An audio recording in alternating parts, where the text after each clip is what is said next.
Hey, we're back in the building, and we have a very special guest with us this week. Alex, thank you so much for joining us. Thanks for joining. Yeah, my pleasure.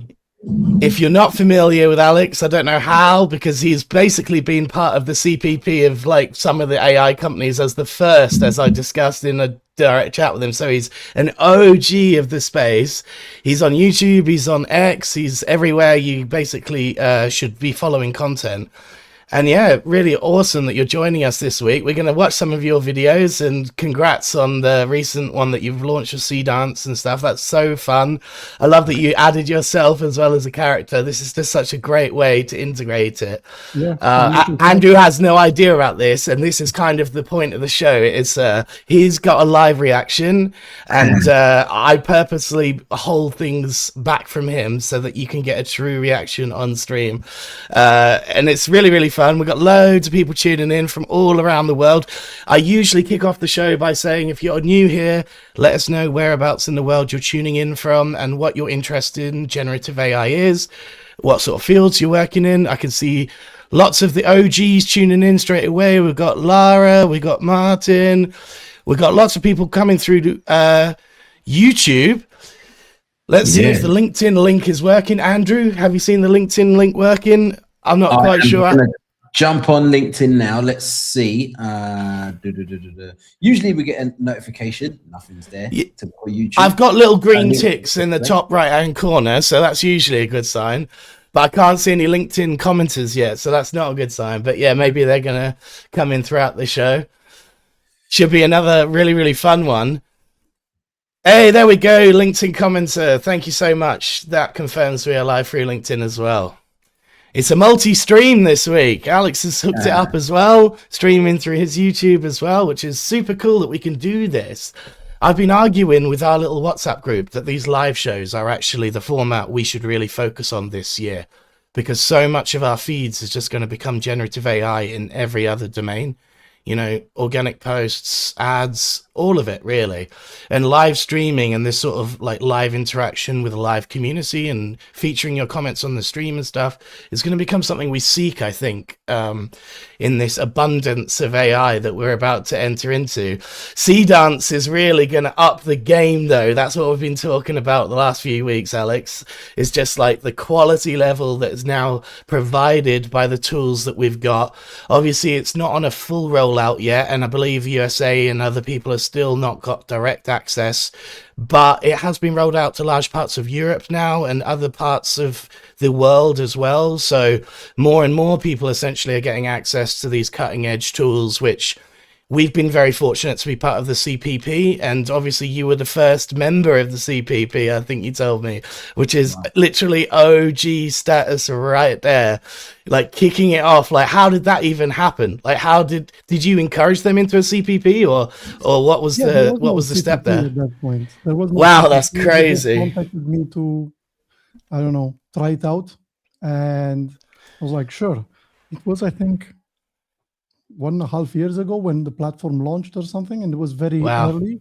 And I told them, hey, I like this. Like, let's keep this going. And yeah, I had. Did they reach out through X on DM or? Sorry. Did they reach out through X and DM because they saw you posting about other people's tools and they said, look, we have a tool. Can you try this out? Was that the? That goes to show, you know, just putting yourself out there will get those inbound leads consistently. And you're so like prolific with all of this. You make so many AI videos, and so many AI companies can therefore contact you knowing, you know, you're going to be a valuable member of the CPP partner program of our tool. And Alex is one to secure, and it's a very good position you've put yourself in, essentially. Yeah, I like this thing where it's not necessarily like a one-directional street. Like I like to do this both ways. Like if they give me this opportunity, I'll give a lot of product feedback and models and everything back. And I think that's what a creative partnership should be. But yeah, I agree. Yeah, back and forth feedback. For Dreamina, it was very interesting because for like a year, I think more than a year, I had like an account where everything costed $0, and I was like, okay. Recently, they introduced costs for me, so okay, cool, it's fine. But I'm hearing you really well, Alex, but a few people in the audience are saying it's a bit hard to hear you. I don't know why. Maybe it's because I've got headphones on, or I'm not sure. Is there any way that you can boost your gain a little bit, or now it's turned all the way up. Is it better? Hey, yeah, that's better. Give us a thumbs up in the chat if you can hear. Yeah, let us know in the chat if you can hear Alex better. Yeah. It's always weird because I hear you perfectly fine, honestly. I think maybe it's the headphone setup, but yeah. In the past, people have said I had one channel of audio, which was really annoying. I was coming through just the left or the right channel because of certain like browsers that they were tuning in from, and StreamYard has this like stereo split thing. So it might be just StreamYard, just to let you know. Oh no, I'm hearing an echo now. Oh no, listen, wait. Because there was a StreamYard option. I'll fix it now. All right, cool. Where did that echo just start from? That's weird. I didn't hear an echo on mine. Is it better now? Yeah, it's just stopped. Yeah, I was just hearing my voice repeat back to myself. So now it should be better. It was an auto-adjusting microphone volume settings. Yeah, honestly, every single stream thing that we try in different places, LinkedIn's native one is different to YouTube, and StreamYard's different to that. And yeah, we have the exact same thing. Well, we figured it out in less than a minute. So yay, there we go. The tech guys are on it. Exactly. We're on it. We got to work that out. The volume. Where are you, Andrew? You're in some like, is this your new house you're in, or where are you? Yes, I've moved over the weekend. I was moving. Oh, that's crazy. I'm finally in my new house. I've got my new, this room, I'm going to call it my studio room. So I'm going to set up my equipment, everything. I've even recently bought one of these, the Mac Minis. I'm going to play around with these. You got one as well? Yeah. Cheers. I'm on my Mac Mini right now, so yeah, we're. So I need to set that up. But the problem is, and you probably hear. I don't know how the echo. Yeah. Can you hear the echo when I? It's not too bad, but the obviously like some soundproofing is going to really help that because of the distribution on the walls. Yeah, so that's the only thing. But apart from that, you're going to see this background a lot when I'm delivering videos. Yeah, nice. Well, it's good to have a permanent setup. Congrats, the move wasn't too painful, mate. You know, we say how painful moving can be, and it's good that it wasn't that painful. Exactly. It wasn't too bad. I've had worse, put it that way. Yeah. So Dan said, what do I need a Mac Mini for? Now, some people are doing it for AI agents. Mainly, the main one is OpenClaw. I'm actually doing it because I just need a desktop. And I remember chatting to you ages ago, Chris, about, I think you was talking about the Mac Minis and stuff. So I've been just meaning to get it for a while. I just didn't have a permanent place. Now I've got a permanent place. I've got one. But I probably will be using it for OpenClaw. I'm sure, Alex, you use it for multiple things. Hey, it is ready to start. It's not like it's ready to be just pressing play, but I've been way too busy to... client work and that. It's there. Like I got it recently, like a couple of weeks ago, and it's set up, but it's not ready to go. But yeah, it's for agents and doing stuff basically... automatically while I sleep. While you're making videos, it will be doing everything else. Yeah, because there's a lot of researching going on, right? And I think that's going to be my main one. My main thing is going to be researching overnight all the things that I want to do the next day. So I make a plan of attack, and then the next day I have all the things I want, and then I can go on from there. Nice, good idea. Thanks, Eric. Nice beard there. The only reason this beard is here is purely because I can't find my shaver. That's the reason I've moved. I have no idea where my shaver is. So that's the reason why I've got a beard today. And Miriam, thank you. The stone wall is actually, it's just a random part of the wall, but the rest of the wall is white. So it's just a random part of the wall, and the rest of it is white. But yeah, so when I saw this, I was like, yep, this is going to be where I'm going to be filming. Just muted us. I just muted us because I'm getting a little bit of echo again. I'm hearing an echo when you speak, Chris. Yeah, I think it's coming. I don't know why that is. Oh, maybe it's me. I'm not sure. I'm only hearing it when you speak. Oh, actually, I'm hearing me. It's like you've got the sound in the background on. When I mute Alex, it goes away, and I don't know if it's like a feedback thing or I don't know what it is. Wait, so there is an option that keeps getting enabled, the echo thing. So yeah, echo cancellation, or I'm not sure. Yeah. But now, there, it's gone, and it's gone now. I don't know why it keeps unmuted. It keeps unchecking it. Yeah, I'm not sure either. It's always fun to have these little bugs when you're first going live through your account. So I apologize to your community that we're streaming to, you know, that sometimes this just happens, especially with new software and restreaming and all of that. But yeah, like, let's get into the news, guys. We've got tons and tons of stuff to get through. It's been another crazy week. One of the first videos that actually really caught my eye is actually part of the Sea Dance announcements. Now, this is going to be interesting, and I wonder if you've actually had any experience with this, Alex. We haven't had a chance to have a go on this yet. But essentially, CapCut are launching a video studio, Andrew. Okay. It's basically going to be like an AI production workspace, kind of like where we've been seeing other workspaces in the, you know, Freepik spaces, Weavy, you know, all of these other places, Flora. So we've got this quick video to watch. Let's check it out.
Nice little demo there, huh?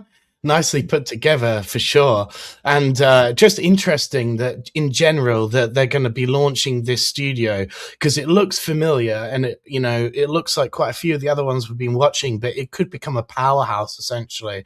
So if you're into this sort of thing, it looks like it's going to be a very competitive thing. All of the things I thought were super exciting are just what excites me about Sea Dance in general, Alex, in that you can upload sound, you can upload video, you can upload images, you can even upload multiple video in Omni, which is so cool. And MetaPuppet told us about that when he came on the show, saying, you know, you can use the motion from video 1 and use the color from video 2 and at these things, and it's going to be a real weapon to see this sort of thing, honestly. But yeah, exciting. A nice little demo video to put together as well, huh? When is that available? Good question. I think it's probably now in certain regions. Is that right? Like, you know, as in, I don't know that the whole world has got access to this, and it will depend where you're tuning in from, probably. But yeah, it's been on a sort of global rollout, sort of week by week, hasn't it? There were 10 countries initially that got access to CapCut Sea Dance. Then there were like more rollouts the last week with Europe and other places. But the USA is not one of them, interestingly, you know, and it's just been well, they're not quite sure how they're going to access this, when they're going to access this, but it's a role reversal, mate, because, you know, usually we're told as Europeans, oh, yeah, so the USA is going to get this and we're not quite ready to launch in Europe yet. We're going to have to wait 2 weeks, 3 weeks. And the opposite's been true in this case. The USA is the last to get this one, which is kind of crazy. I think it's politics. That's the reason why. It is politics. Yeah. It's specifically Hollywood and, you know, others that are going, look, you need a lot more guardrails on this before you can have this in the USA, essentially, you know. Do you have access to this, Alex? Yes. And You do? I actually knew this was coming a few months ago. I had a few interviews with ByteDance, and I gave them a lot of pointers in some very long discussions. So nice. How do you play with the final version yet? But I knew this was coming. Okay. How do you find it? Is it quite easy to use, intuitive? Well, from what I saw from the video, the demo, like from a couple of days ago, like I have access to it. I have it open here now, but I actually wanted to see if I have it. But it's very interesting, and it's this whole platform that everyone is kind of converging towards, right? Where you set up your characters, your locations, your style, and then just change it however you want in whatever way possible, right? Because I think that's the idea, giving you like the, I don't want to say the Figma of video production, but pretty much it's like an infinite canvas where anything is possible, which is cool. Yeah. And it looks like the agent and other things, so they're taking a bits of what others are doing really well, which is, you know, just the trend, essentially. We even saw 11 Labs have a full studio now where you can go and do all this stuff, as well as their own native tools. And 11 Studio, that creative space is amazing. I honestly think like 11 Labs is doing a great job, and they have I agree. They have some very unique models of their own, bringing on the others. What makes CapCut and ByteDance so special is that now they have everything. They have the video, they have the image, they have the LLM. And honestly, for the past like couple of weeks, I've been playing mostly with like Seed 2.0, right? Their LLM. Very good. Thumbs up. Wow. I wouldn't say it's better than like Claude at the moment, but it's strong. It has. I actually really appreciated your feedback in our group about that. The idea of talking to Seed LLM to, you know, like, why is my Dance 2 prompts not working? And this is so genius because obviously it's the thing that's running the video model as well inside of it. And that's why it's so, brilliant piece of advice there. If you do have access to Dance, then use Seed LLM in order to, you know, ask it why that you might be getting issues with your prompt going through. And it's the best one to give you feedback on that. Now, very hot tip, right now on Byte Plus, it's free, right? You can use it like, instead of paying like, I don't know, $200 to any other competitors, you have the same thing for free. And I don't know how much you're going to keep it, but on Byte Plus, you have Seed 2.0 Pro, Dollar Seed. I know they're rebranding into like the Chinese brand Dollar Seed 2.0 Pro. It's a long name, but it's available on Byte Plus. And it's, I've been crafting my Seed Dance prompt through it.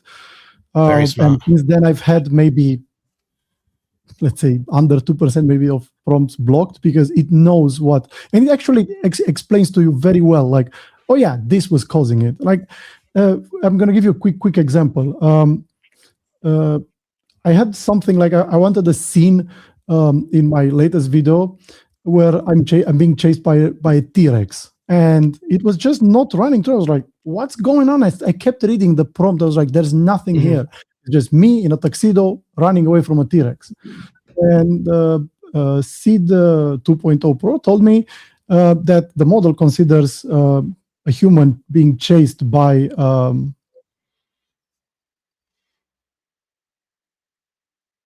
weird all of a sudden. Are we still here? You just froze for like 2 seconds. I don't know. So anyway, the model, like the Seed 2.0 Pro told me that the model considers a human being chased by a larger animal harmful, and it did not want to do it no matter what. I was like, okay. So then I changed the prompt, me feeding a cookie to a mammoth. So I was like, okay, cool. That worked. It was like, I wanted a prehistoric animal. That's hilarious. And this is why it was such a good tip when you told me, because you just don't know what the guardrails are, but the Seed LLM will know a lot more of those guardrails and be able to advise you things that may seem innocuous or may seem random even. And like, this is the thing about algorithms that people are chasing social media. They're always scratching their head trying to understand exactly how they work when actually nobody even really knows how they work, you know. Yeah, on the And same so idea, talking with Grok to understand what you do well or what exactly, you don't do well on X, it's amazing. Like I had at one point I agree. a super long conversation with Grok on X through replies, and I asked everything about my account, and people were following. I was like, oh, this is great info, because as always, the better the questions you ask, the better the output, right? So I knew what to ask, and since then, I honestly, like, I understood a lot more on how it thinks for a good post and what works and what doesn't. And I was like, okay, cool. I don't always apply it because I'm not like that. I'm not chasing, I don't know, views or like followers or whatever. I just want to do cool shit. That's it. If I do cool shit, right. I'm happy. I actually said to Andrew in a previous episode, I can't believe that other social medias don't have their form of Grok yet.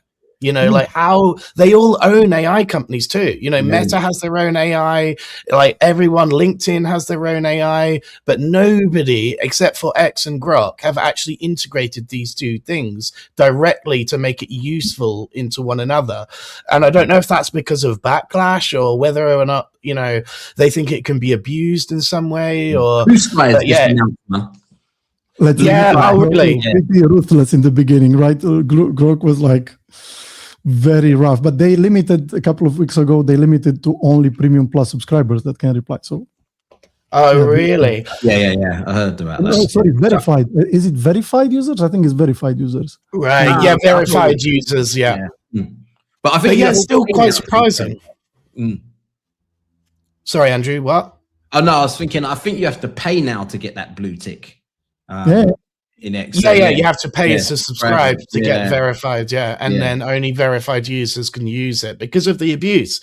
You know, it just gets like tens of thousands of requests from like bot accounts and stuff, probably, which is just going to like completely kill the. Honestly, I thought maybe only Elon can like harbor this level of stuff, you know, with his actual, you know, servers and stuff that he has, because it must be insane how much Grok is being used for the wrong reasons, let's say, just abused and stuff like that, like thousands of times a minute or something crazy like that. So maybe that's why others haven't taken the plunge and directly integrated it. Anyway, we've got loads of news to get through, guys. I'm going to keep going with the videos, and then we're going to get into your videos, Alex, and showcase exactly what you've been making with all of this CDAN stuff. So that'll be really fun. The next one is Krea, which is one that we don't hear from a lot, honestly, but it has like real-time edits of images and multiple prompts at once, and it's always been one of those ones that I found fascinating. So let's watch the Krea video.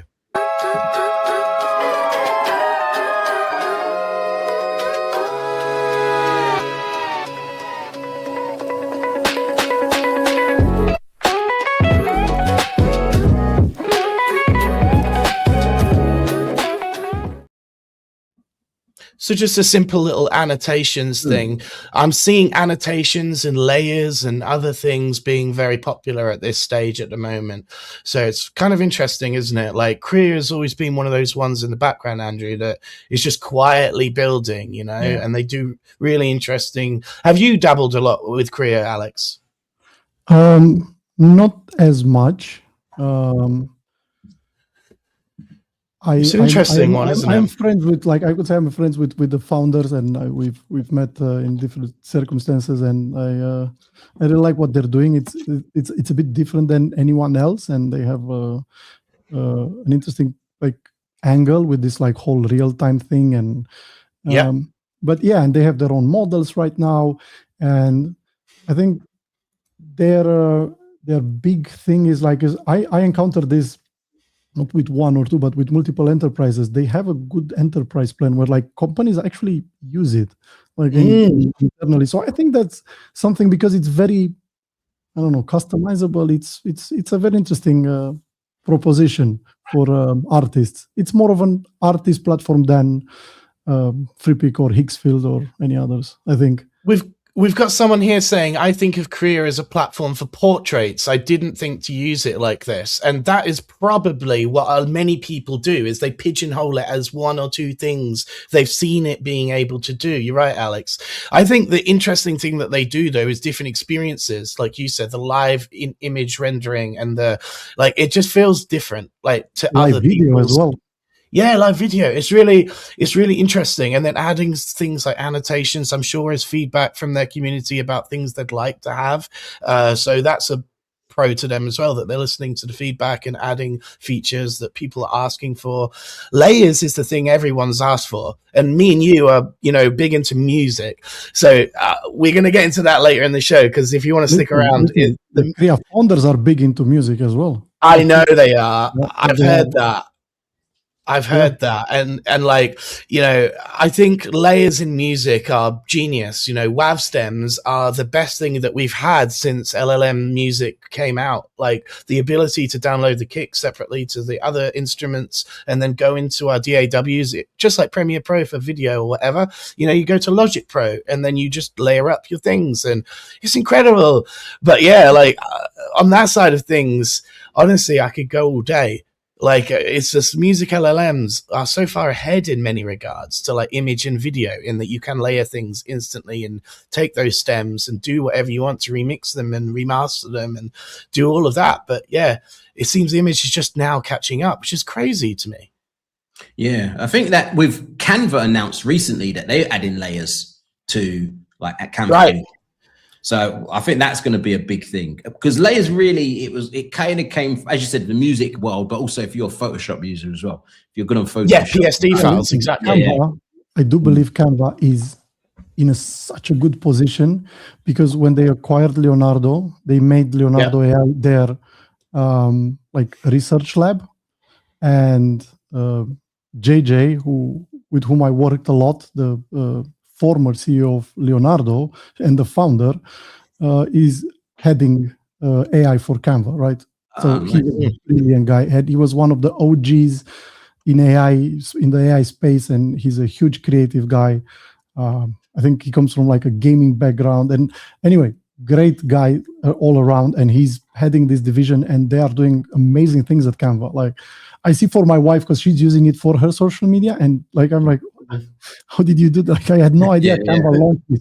This is amazing. Because I'm not a Canva user. I come from a Photoshop, Figma background. Right. I've been using Photoshop.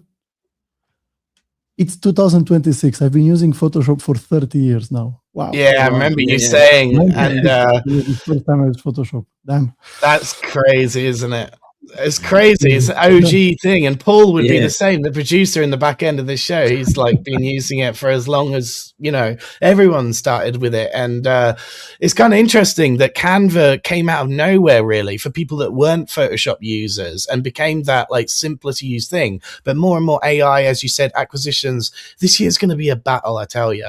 Because when you think about Figma acquiring Weavy, Leonardo getting acquired by Canva, and all of these, what we predicted, Andrew, the hottest models will get acquired by the big OGs, and they'll get incorporated into the larger tool, and then it will be a battle of the giants that we'll see in the AI race. And this feels like the year for it, honestly. Yes, acquisitions game. That's what's going. It is. Meta knows this better than anybody. By the way, Meta's been buying up their competition for decades. So, so many potential acquisitions that could change the game. And apparently Midjourney have changed their game, in that when they added their API to Meta's image model, they've almost doubled or tripled their annual revenue. Oh, because really? Essentially now, which is crazy when you think about it. Because everyone has been screaming for Midjourney API since version 3, I think. And then suddenly they exclude one license to Meta, which can stabilize their annual revenue when they're not shipping the hottest products, to be honest with you. Not that many people were impressed with it, because we're also spoiled with Nano Banana and its consistent things. I will argue, though, to people that aren't in the know technically, Midjourney is still a diffusion model, and what we're playing with now is auto-regressive models, which are completely foundationally different. That's why you should always use Midjourney for its aesthetics and its things, and not expect it to do such accuracy, because it's not an auto-regressive model. They may launch one in the future, but they've been diffusions since the start, and it is very different. Yeah, there was a reply there by David when they launched V8, and he said something along the lines, I can't remember exactly, but to paraphrase was like, yeah, no, like we're gonna keep doing this. So they are not really interested in doing any other types of and like I said, you shouldn't see it as that until they start getting into the auto-aggressive side of things. It will always be an aesthetics pleasing SREF thing. Yeah. The thing that's hard for us is SREFs don't continue. From version 6 to version 7, they changed, and version 7 to version 8, they're changing, and they don't look like they used to. So it's hard to build something like profiles and SREF codes and all of this when every model, it just looks totally different. It's hard to just build something that keeps building. Otherwise, you feel like you're starting from scratch again each model launch with them, which is, a really tough place to be in, because you've got to rank pairs and do this and do that, and it takes so much setup compared to everyone else. Plus, what I hate most about this, because I was interviewed also by the information about this, like Midjourney V8, and I said the same things. Yeah.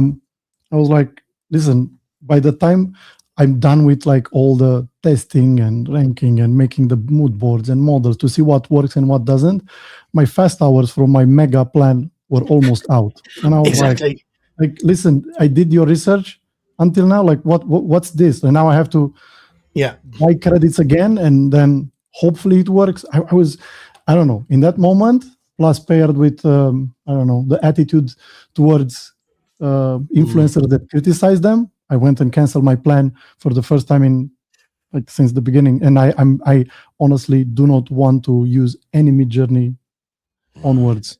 It's tough, isn't it? I was really upset with their V8 rollout and how they treated content creators that we supported them for years. We did so much promotional content for Midjourney, everyone, and then they just was like, "Don't criticize us because it feels that you spread bad vibes to us." I was like, "What do you mean?" Like, and he basically was alluding to Javi Lopez, who criticized the hands thing that went viral, and he replied like, "Yeah, I think you're prompting wrong." It's like, Javi Lopez is Magnific, Andrew. He's the CEO of Magnific and one of the executives of Freepik, and he's one of the top tier AI people in the space. And that moment, he's literally created foundational upscaling models that were sold to Freepik. This guy is like one of the world's leading experts, and they're criticizing his prompting. I saw that on the thread, and I felt that's just not right. Get some context about who you're commenting to. It's unprofessional as well. Like, as you said, Alex, it just feels wrong. Tonally, as a brand, as a PR manager of the past, that's just not the way you act on social media, even if that's how you feel.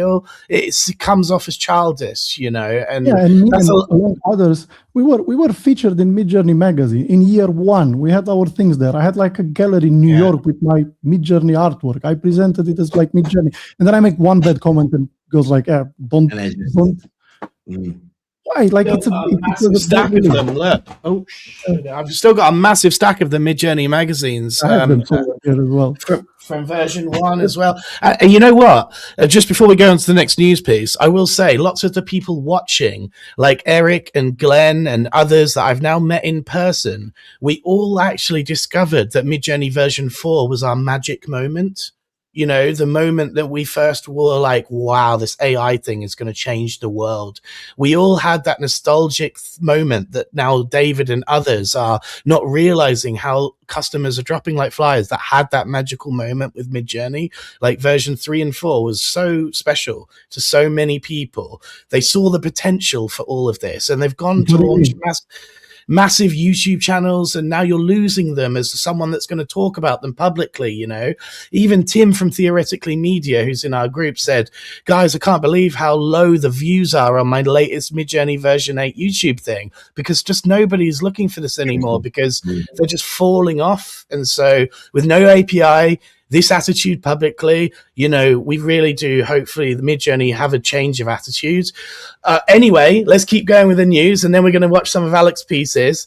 Something that we've been keeping an eye on, and not many people do, Runway adds loads of different widgets to its thing. And we're actually going to be entering into the Runway ad competition and showing a load of Runway ads that are like part of this competition straight after this. And it seems that they've thought about this and thought about making tools that can actually help you shape ad concepts, which is a good idea, honestly. I wish others would do this. So let's see what they've launched.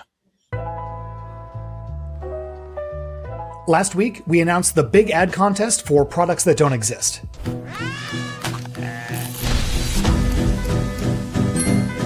Today, I'm excited to share a new app in Runway that makes it super fun and easy to visually ideate on shots, concepts, or narrative beats for whatever ad that you happen to be working on. It's called Ad Conceptor, and here's how it works. Open up the app and upload your scene image. In this case, we have our character Tooth here holding a toothbrush in a bathrobe. Then upload your product image. We've got some toothpaste. And finally, the prompt for your ad concept. An ad where the character wakes up in random unexpected places and yet never seems flustered because he's able to brush his teeth.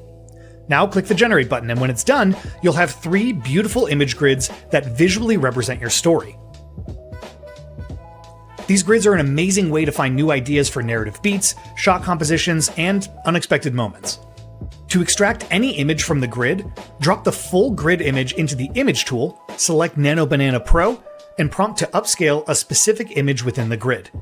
Then, of course, you can turn those images into videos, or take those ideas and start generating new images for your ad. Ad Conceptor is available now inside of Runway, and we hope you enjoy using it.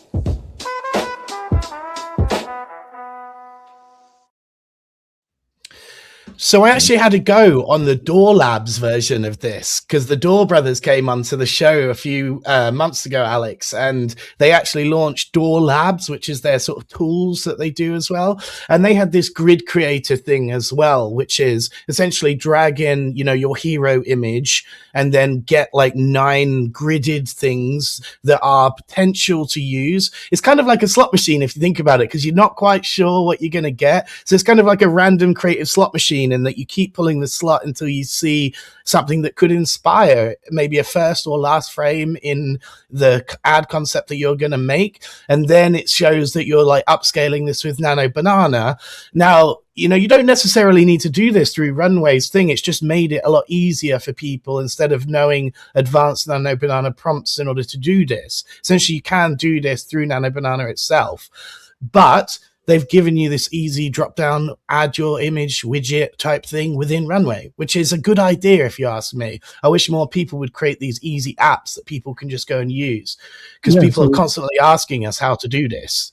It's funny. Like, I honestly, I'm so, I don't know how to say, like, impressed by how this like 3x3 grid or 2x2 caught on. And it all started with a prompt from Tekhala. He was the first one to do it. I remember, Tekhala, and I think he collabed with the Door brothers to make the Door Labs thing because it was a viral X post. Yeah, you're right. So, he's my best buddy in the AI space, right? Me and Tekhala. Oh, that's cool. Like that's like we need to get him on the show. Yeah. So Tekhala is amazing. I think he's the best prompter out there. Like, he comes up with these crazy things. So he showed it to me. I was like, oh my God, this, like, you're right. So I took his, like, he posted, went viral, and meanwhile I coded my own app doing exactly this. Like, oh, you did? Oh wow, that's a very smart. I never made it public, right? And then you just use it for yourself internally. Yeah, I chose not to make it public. Smart. Yeah, I mean, this is the discussion I actually had with Jonathan on a midnight thing. He literally said to me, look, we use this internally. I could make it into sort of a lead magnet. Would you actually use it through the Door Labs? And would you buy credits to use it and all of this stuff? And I said to him, you know, this sort of thing is going to really help people, because if you've used it internally for a long time, that's the exact type of thing that people are going to want to use to make their own videos and stuff like this. So your decision to keep it internally there was an interesting one.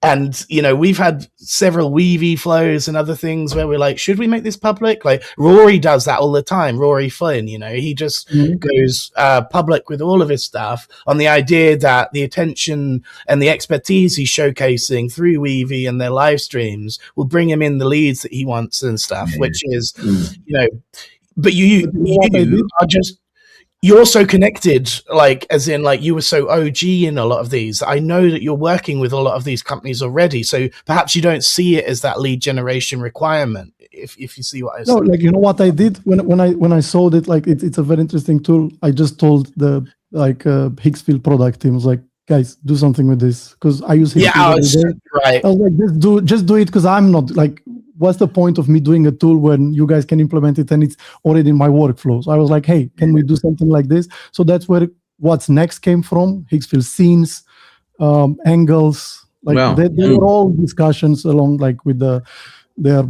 marketing and product team. So, like, Andrew, it just goes along this theme, right? Which is, it just goes along this theme. Sorry, Alex. That, you know, when something becomes a really good feature, others will have to add it, because you know, we all use multiple of these tools, and I remember the very first one when Runway and Rory did the motion brush. You know, this very first idea of a bird was moving across the thing and you were drawing it on the screen. Suddenly, everyone was talking about adding motion brush to their product because it was such a valuable feature and yada. I wonder where they came up with that idea, you know? Maybe it's the pressure from the community that, why has Runway got this but nobody else has, you know? Like, and that's...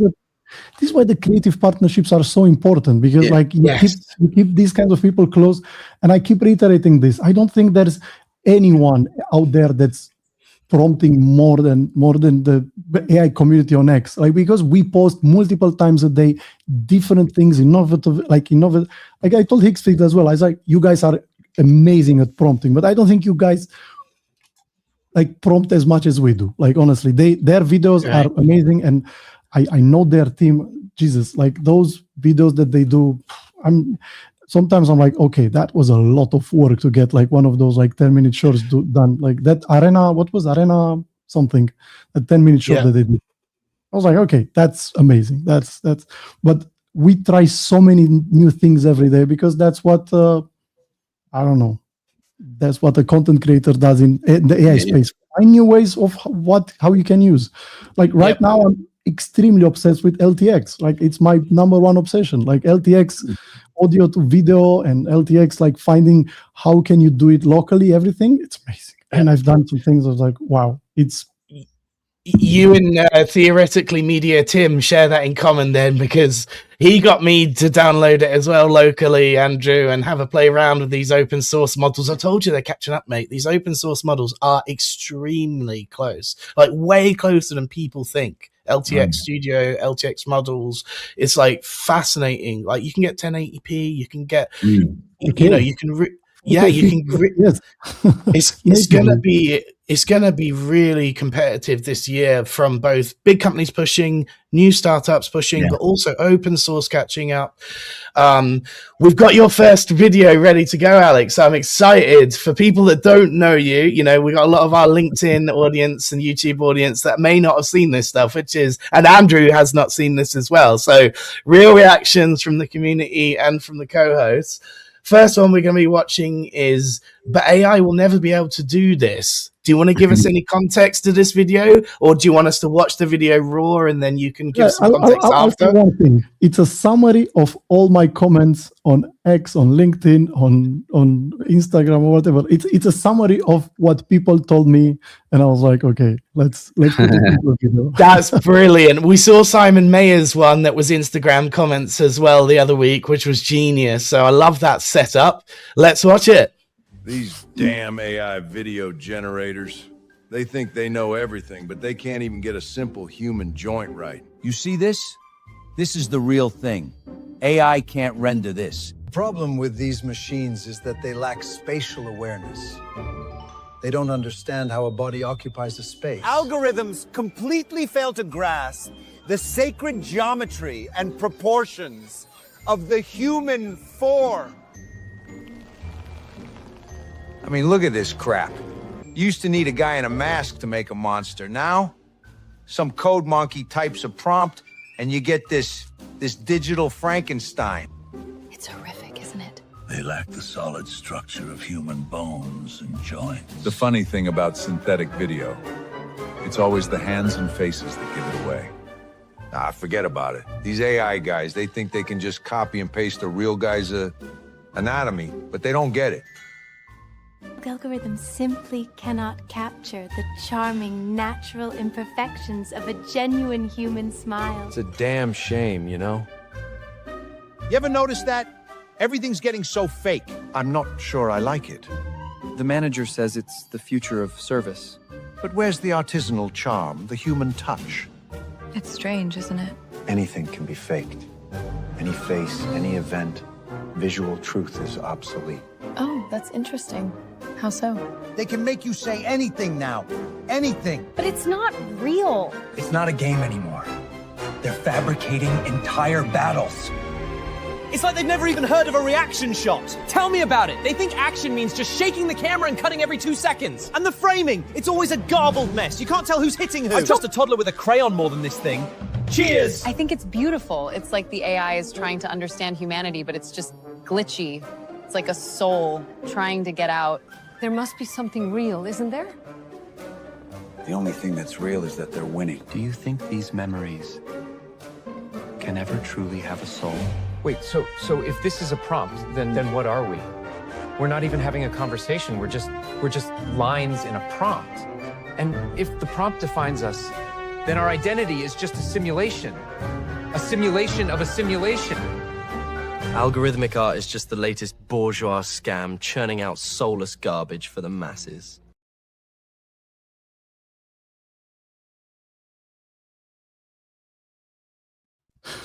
Yeah, love it. Bravo. Bravo. So many questions.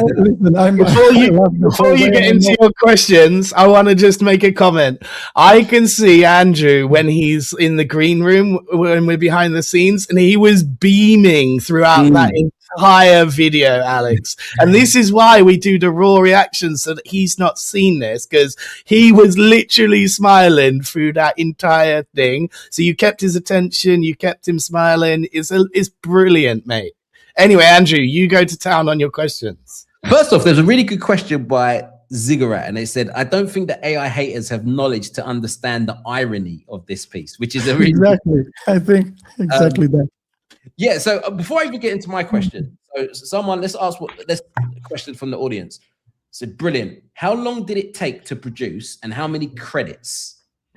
Oh, well, so CapCut asked me, again, because I'm a global ambassador for CapCut, and they gave me like very early access. I was like, can you showcase it? But we want you to post it. This was like when it was like, okay, Seedance was just like in China, and I was like, okay, cool, thanks. I'll post it. And they gave me the credits, so it was like I didn't necessarily count them, but it took me like a day to come up with to gather all the comments and then put them into an LLM and make like something that makes sense from start to finish. Because I like this, like cutting multiple clips and putting them like in different things. And then each scene is directed in the style of a director. For example, this is Nolan, and you can see there are like a lot of different directors in the scene. But yeah, I don't know. I started somewhere at like maybe 10, 11 a.m. Finished it like in the evening. There were other ideas in the beginning, but in the end, I was like, okay, it has to. Exactly how who said it in that the haters will not understand the irony of this piece. That was the point. Like that was the whole point of it. And when I posted, I was like, hey, this is funny. And watching it now as well, I laughed the entire way, and I knew it. I didn't. It's an inside baseball joke to everyone in the know. You know, like the fingers on the fingers was the bit when I was really laughing, as someone else pointed out in the comments. You know, there was certain, like this opening scene, by the way, was brilliant as well. Like with the chicken feet and the extra eye. Yeah, all of the doubt. Remember Dave when he came on the podcast, Andrew, Dave Clark, and he said he had this action scene, and someone's comment was, was, oh, the bullets aren't flying out the gun. And he goes, look, if this is your only problem with this piece, give it 6 months, and that will be not something that you're commenting on in the future, because if it's good story, it's a good story. It's just limited by the tech as of now. But now we're at Sea Dance 2, and literally action scenes look incredible, as we're going to see from some of your next pieces. And Alex, you know, it's kind of insane where we're at now, like where these tools are what we get to play around with. And being a global ambassador, having early access, being the CPP first, this gets you like, it's actually unbelievable, because when I follow your posts, I know that you've been using this tool to make things and other people don't have access to this. So I'm seeing what's about to be, you know, and it's a very powerful position to be in. Honestly, we've been very thankful as well to be part of the Dreamina CPP and the VO CPP and many other CPPs. Thank you so much. You know, Freepik, others that have all added us to this. It's invaluable. And that's why, Andrew, it's hard to answer the credits thing, because we're very fortunate, you know, that we have this CPP access, and credits aren't really a thing that we have to abide by. But other people, they need to know, you know. Yeah, I guess they look at that and think, I would love to create something like that. How much is it going to cost? I think that's kind of like the mindset of But do you know where we're at now, right? Is we're at a place where if you've got this idea, you can literally pitch it to these companies. And Higgsfield has an originals, Freepik has an originals. You know, they're actually buying ideas now. So again, you can get access separate to the CPP to just get credits that they will fund you making I will something. take this. It's very important, because like this question comes up so often. Like, how much can a short cost? Like, I think right now with let's say $300, you can make a short film that you can pitch it to somebody, which before was not that it costed too much, but it was impossible to do it, right? Yeah. So I think with $200-300 in credits, you can do something nice. This wouldn't have costed more than a subscriptions cost, for example, because it's short. It's not that many clips in it. But I do invest a lot in credits as well. It's not that I get all of them from CPPs. In the first month when I got access to Sea Dance on CapCut in Dreamina, I spent like over $2,000 testing every angle, every type of prompt style, whatever. And now I know what works and what doesn't. That's why probably Seed 2.0 helped me to reduce the ones that don't go through. But now I don't get prompts blocked or whatever, because I know what works and what doesn't. So what was that site you said? You said C 2.0. What's the URL? Byte Plus he said is where you want to go access that now, right now for free, and it will be very expensive. So it's kind of that golden era that you always talk about, Angie. You know, where you've got kind of. Right now, it's on a limited, you know, if you go to Byte Plus and you can use it for free, but no doubt it will be very costly through other places and available worldwide very, very soon. The next one we've got for you, Alex, 3 p.m. wedding. Anything you want to give us as like context here? Again, you know, it's a live reaction, so it's funny that you can set this up in whichever way you want. So I've had my wedding 6 months ago. So I have some very nice pictures taken of me. Thank you. I've had some very nice shots taken of me we went to do like a trash the dress in Mallorca, and I'm in full tuxedo on the beach and in the cathedral. And anyway, they are very nice pictures with a professional photograph team and whatever. So I use those as a reference of me. So I was doing some testing about me in like some crazy situations throughout the history, and I forgot to prompt the attire. So it rendered me in a tuxedo in one of the shots. I was like, this seems interesting. What can I do with this? So brilliant. I decided to make a whole film with it, and I was like, what can I do with this? And I brainstormed again with Seed 2.0 Pro, and I was like, okay, let's brainstorm what is this exactly? And then I came up with the idea to go I'm going to a wedding basically, and it's a long way to there because I have a long journey, and I'm gonna spoil it, but I have a long journey to get to the wedding. All right, let's watch it.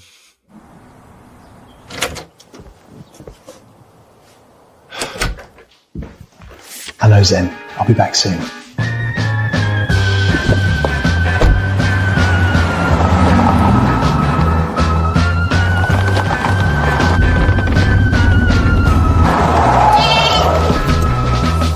Weird, I don't remember Oak Street looking like this.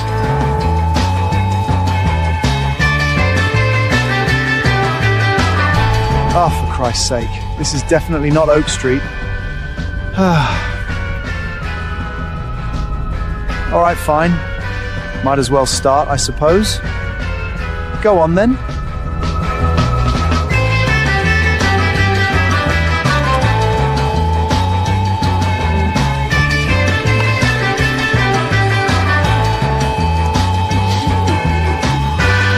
Sorry, lads. Oak Street? Lovely, thank you.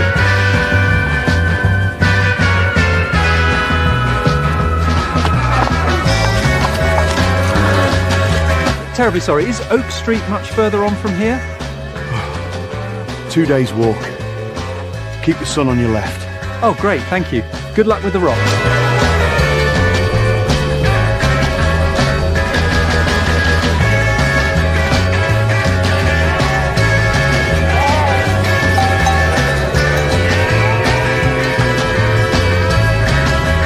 Say it. The Earth does not move. Sorry to interrupt. Oak Street? Third turn on the left. Sorry, everyone. Quick question. Oak Street? Turn left at the fountain. Brilliant, thank you very much.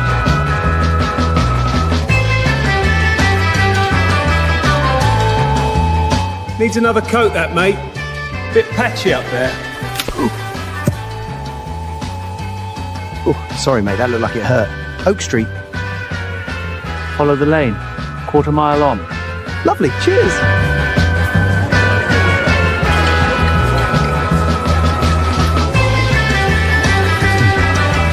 Sorry about the fire, lads. Oak Street? Oh, it was the 3rd street on the right, before it burned down. Ah, that explains it. Cheers anyway.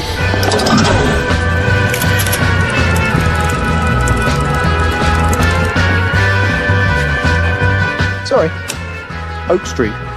Also, these are very good biscuits. Cheers. And down the road on the left. Brilliant, thank you.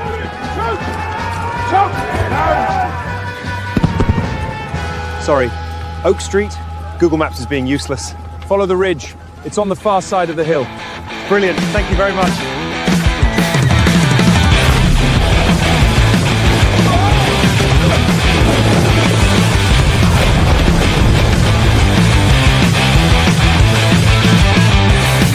I meant to do that. Mind if I go first? I'm in a bit of a rush. Sure, go ahead. I'm terribly sorry, officer. Is this a raid? I can wait outside. No, don't worry about it, sir. Finish your drink.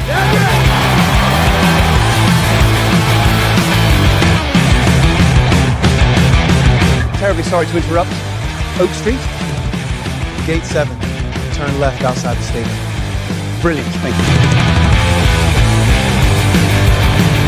It'll be all right, mate. You going in too, sir? Oh, no, I'm just passing through. Anyone know if Oak Street is up ahead?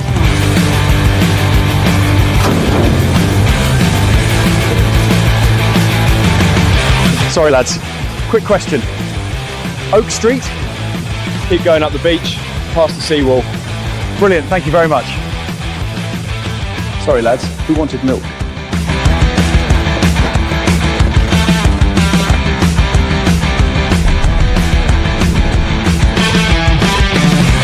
Oh, hello. Nice day for it. Houston, there's a guest. Don't mind me, just passing through. So Nixon is 2 words away from resigning.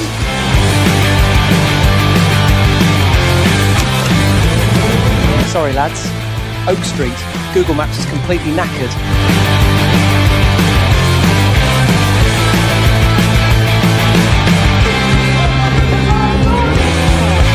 This is a level 4 lockdown. No one gets in or out. Oh, that's all right. I won't be long. Just waiting for the rain to stop.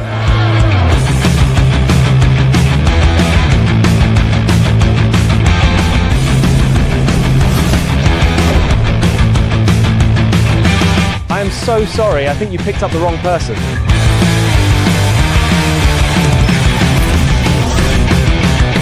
Terribly sorry. Do you have any signal? Google Maps says I should be there by now.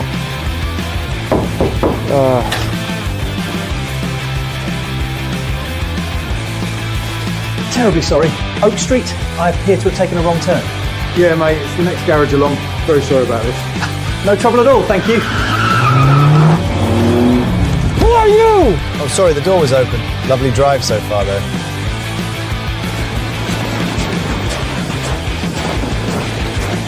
Sorry. This thing is going to run late, isn't it? You know what? I have absolutely no idea. Sorry, mate. Beautiful suit. Going somewhere nice? A wedding. I think I'm a little late.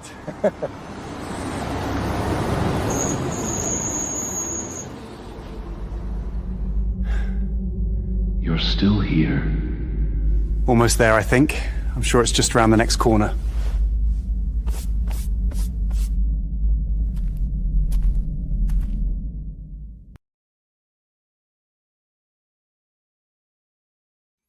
Look at this comment from Afro Butcher herself. I didn't know Alex was British. This was the first thing I was going to comment on. You're James Bond, Alex, suddenly. License to thrill. Around that. First off, it was brilliant. Another really great video. Yeah. Great concept as well. Going through history and like some iconic things and just being there. But there were some other things that I looked at, and it was the detail. Like, for example, the bit where the guy was at the Olympics. I don't know if it was Jesse Owens, and It was Jesse Owens. It was, yeah. And then he was running, and then you kind of ran up next to him and touched his shoulder. It just felt so natural how someone would do that. And then the next scene, which was when they were on the war and they were coming off the ship, the way you kind of ran down the little ramp bit, like it was just little things like that. I was just like, nuanced details. It's all in the devil is in the details. And you're so, I don't know how you make these so long, man. Like the effort you put in, because you say that, you know, you're only required to make a 30-second to 1 minute video, but that you want to make much more, you know, watchable long form pieces. So congrats on this effort, because others I see do not put nearly this amount of effort into something. I had a lot of fun. Listen, it's so fun. Clearly you had a lot of fun. I'm obsessed like with history and stuff, and I visited all the the things from like the famous moments. Yeah. But it's also like when I was a kid, I loved Forrest Gump, and you know there's that section where he goes and meets like the whole like I don't know meets JFK, and then he goes through the history and like a lot of these things. So that was the inspiration. It's not the first one I do. I did another one for Kling where I go through history and I just morph from one scene to another. But this one, I was like, I don't know. I like doing comedy a lot, and I like pointing out the details subtly, if I can say so. That I love subtle details. If you watch this again, you will see so many details in the background. You and Andrew will get along very well, because Andrew is sort of the master of references, you know, like he's got so many movies and music in the bank, and so he will know so many of these references. So you really, Andrew is the type of person you're appealing to. I appreciate those things, really do. Yeah. Like, even knowing it was Jesse Owens, you know, like people ask me why the cookies. I wanted something that he does, I don't know, for continuity. Like he always grabs a cookie. I was like, that could be fun. So I was like, okay, let's add a cookie to almost every prompt. And the Google Maps thing, because he's confused. Well, I'm confused. Like, why doesn't Google Maps work, right? The whole idea, like from start to finish, I told Sid 2.0, I was like, he's clueless. He's in all these like weird situations, but he doesn't acknowledge it. And in the master prompt, I have like at the beginning of the prompt, I have like global rules where it says like, the character does not acknowledge where he is. He just wants to get to the wedding. Like that's the idea. So that's why I'm like always like so clueless about anything. Even in this scene, like where with the prohibition, right? The police officer, I should have let it a lot longer. He was like, "Oh, you're fine," and then he goes and like arrests everyone. That was the idea. But it didn't fit the pace, and I felt it was a bit too long. But yeah. It's like I'm not British, but that's a trick I do very often. So because I see. When you pull it off well, you're our British cousin now. You're with the Brits, so yeah, we noticed this straight away. If you put a British accent, I was like, he's a blah blah. I describe my age, my features, and then I was like, he has a British accent. And then most of the time, AI will do like a kind of the same British accent. And I'm like, okay, cool, I'll run with it, because if I do it American, it's different. Like it's not one American, but if I say British, the AI knows one British accent, which is this, and it works for consistency. Because I could have done my voice and then edit, and I was like, yeah, it's fine, I'm going to be British. That's my character persona. Another pro tip. You're just full of the pro tips here. Like if you're struggling with accent consistency, British is far better than American. As you said, there's so much broad. You know what's crazy about that? We actually have way more accents in Britain than America does. I know. But yet, like they're just, this standard English, which is like the Queen's speech, kind of James Bondy character, as you found out. By the way, funny comment by John Alexander here saying, it's so incredible how many specific events you were called. He thought you actually were going to be sitting like Forrest Gump at the end of this video. Yes, but like it was an old lady that was the inspiration, right? I sat next to an old lady like Forrest Gump with the chocolate box, right? That was the thing, and I was like, what happens if I sit there? And it's like, oh shit, I think I'm late. And that was the end scene. And then I was like, I felt like it didn't end well. And then I added the God scene at the end where I'm in the void. And I was like, yeah, I'll keep looking for this Oak Street because I never got to the wedding. And I felt like if I was arriving at the wedding, it wouldn't have been as nice. I was like, I'll leave it in the void. Right. I'll keep looking for Oak Street. Maybe in part 2 I'll reach the wedding. I was going to say you could do part 2, part 3. There's some really good questions from people. Let's ask you some of them. So Anita said, did you prompt the voice? No, so just to clear that up, obviously we just found out, he was prompting for British, and that was his thing. Is that it's all built in Seedance? There's no extra syncing. It's just all built in Seedance. It wasn't in 11 Labs or anything. No. And it's a very clever trick, Andrew. Yeah. That's why it's a pro tip. It's a very clever trick to get around this idea of inconsistent accents. Is just ask for a standard British London accent or something like that. I had to do like an ad with like a Boston accent, right? And I did prompt for a Boston accent. I actually asked Gemini, like, how could you describe in one short sentence Boston accent, right?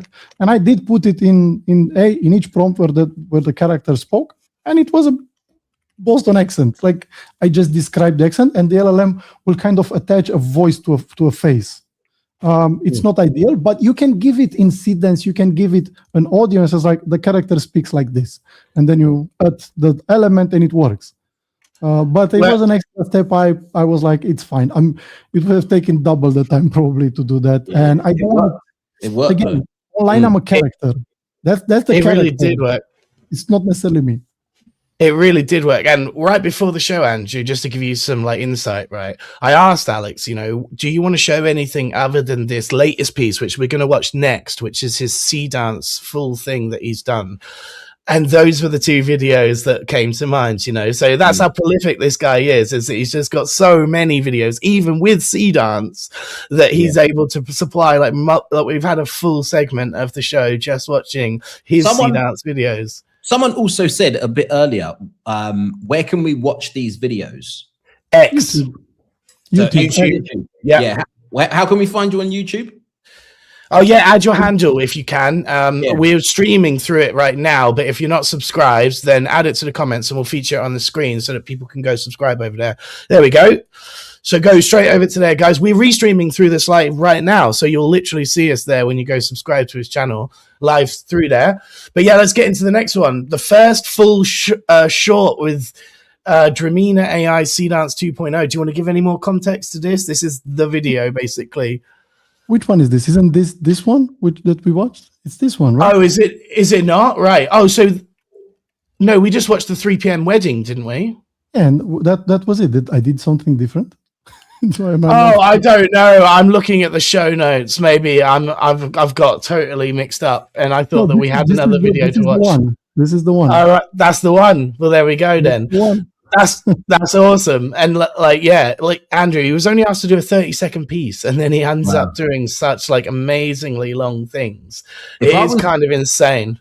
If I think we can do a 2-minute video, very nice. I'll send it to you because we talked about open source, and I sent you a link.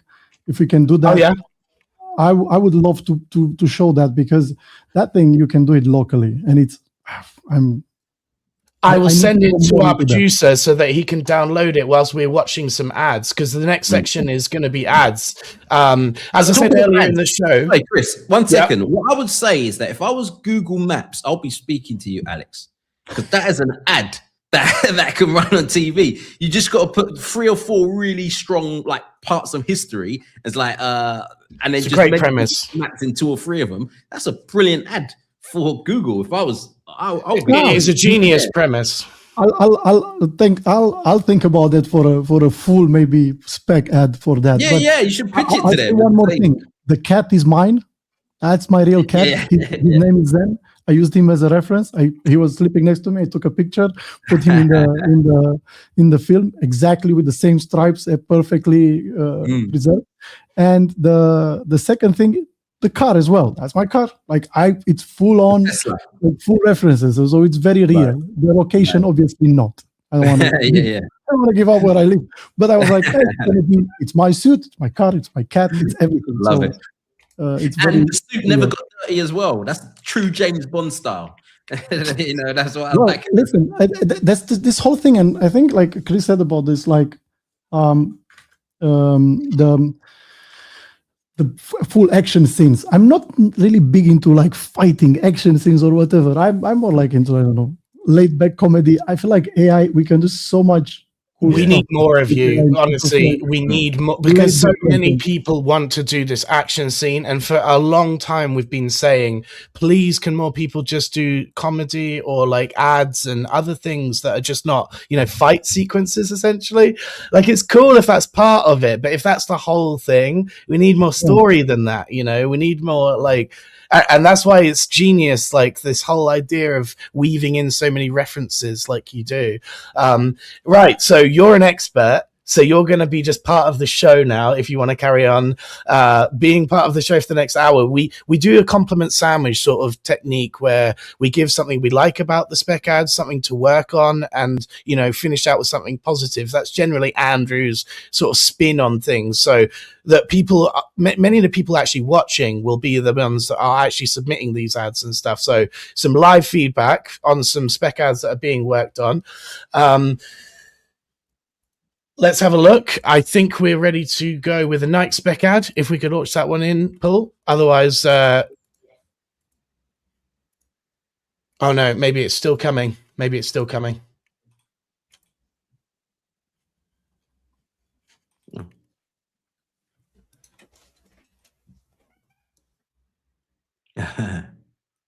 Right, so that wasn't actually AI generated, but that's going mega viral right now on TikTok with 27 million views, 1.5 million likes.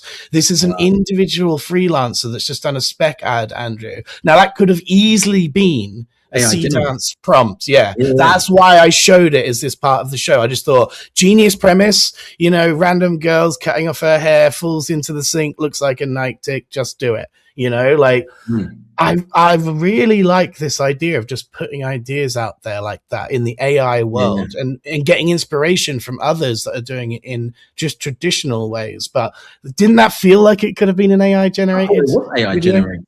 To be honest, I had to check whether it was made with AI, because I thought this character even looks like a Midjourney sort of character, but she's actually a real person. That's her TikTok. That's her filming herself for her TikTok. Wow. But yeah, I just thought, quite clever premise, you know, like just do it, like tick. It's very simple, very quick, but yeah. Let's watch the one that you wanted to watch us to watch, Alice, because I've been told now that Paul has loaded it in the back end as the producer. It's so nice to have a producer on the show now. I used to do this all myself. He's now loaded it in. So let's watch this. Give me a night call, night, night. Give me a night call, night, night. Give me a I want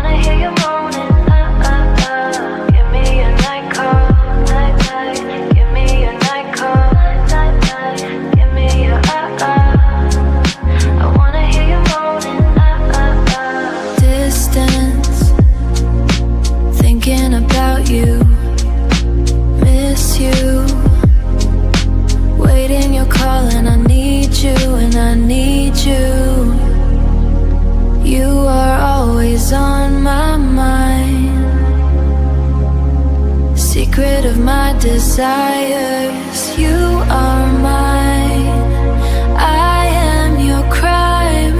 Why lose my breath when I feel you behind? You coming quick before I come. Give me your I wanna hear you moaning. Give me your distance. Thinking about you. Miss you. Waiting your call and I need you and I need you. Secret of my desires. You are mine. I am your crime. Why lose my breath when I feel you behind? You coming quick before I come. Give me your I wanna hear you moaning. Give me your Give me your I wanna hear you moaning.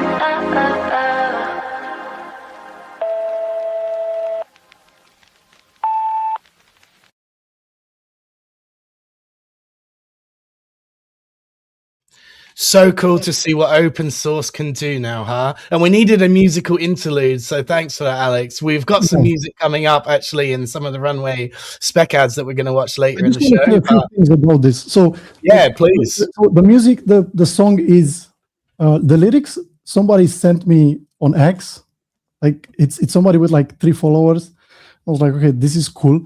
The original lyrics were done for a song that went crazy viral, and Suno posted it, and it was I took the Skype sound and I made the song from the Skype sound, starting That's from crazy. the Skype. And then I was like, okay, I love those lyrics. I'm gonna put them I put them as a test in the new producer AI, which is Lyria 3 from Google. And I was like, this song sounds nice. This doesn't sound AI at all. I was like, this sounds so good. And I was like, okay. At the same time, LTX were like, hey, how can we showcase like video, audio to video? And I was like, okay, I'll make a music video. So I talked with them, and yeah, like this thing, you can do it, the whole thing locally. Like this is LTX 2.3. You can run it on a 5090, on a 4090, perfect lip sync, everything. So this you can do on your computer. Really crisp visuals too, like really high def stuff. Looks really it's cool. mental, honestly, to like that you can do this today at home. And imagine like if you have like a production team, and it's like, but yeah, and the character, I had to invent it. It's actually like I ran a lot of characters through Higgsfield Soul characters. Actually, I love that tool, by the way, to do different characters, because I'm honestly tired of and I think many people are, of the same like AI person. Like it has to be characters. Yeah, we're so different in this world, but you know, like that. It all started with the Midjourney woman, right? If you crank up the stylize in Midjourney, you get the same woman, the same man. It's the same character that AI was like, okay, this is the character. So I was like, I did a few things. And I was like, she could fit this whole thing. And I like that she had short hair, because it was easier to keep it consistent, honestly. Yeah, it's really, really cool. I love Producer AI as well. This is a tool that I talked about a long time ago. Now it's been acquired by Google, as we know, to create Lyria 3. Artlist has got this. Other places have got this. You can use it directly in Gemini. It used to only be 30 seconds you could do, Andrew, but they've just upped it to 3 minutes. So this is the combination of Producer and Google now, Lyria 3. Really, really cool stuff. That's also awesome to hear that you used a random person's comment to like inspire the lyrics, and then the Skype sound as well, like as input. That's so interesting. Honestly, we're going to keep going because we've got so many videos to watch today. Honestly, we've got like over 40 submissions this week, which is just mental. This next one is actually by somebody that I've followed for a long time, and maybe you do too. His name is Benjamin Benichu, and he's from 3.11 Labs, and he created this Ring Central AI receptionist ad. Let's watch it. Some days, every call wants you at the same time. Sir, please stop screaming. Plants have feelings. 1 second. So, you didn't order the "I'm sorry I crashed your car" bouquet? It's for a funeral. Oh boy. Trying to do it all can leave a bad taste in your mouth.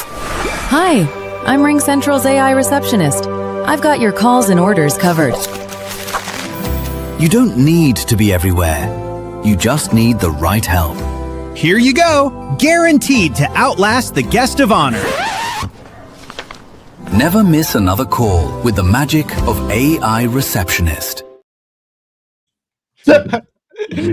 AI video for an AI receptionist. It makes a lot of sense, doesn't it? From a Ring Central branding thing, and for someone to have generated this video. Again, we talk about, like, in previous episodes, Alex, it's like, don't force AI, make it where it makes sense, you know, don't have this big public backlash online where it could be wrong for you to use AI. But in this case, it's a perfect brief to use AI to make a funny character like this. And it wasn't the best lip sync, but it didn't need to be. You know, the whole premise was just a bit more friendly and fun and a joyful type ad. So yeah, really nice piece by Benjamin, who really knows what he's doing. If you follow his Instagram, he actually does loads of like chrome samurai art styles that I really, really love following. So I both love his personal art in AI and his client work.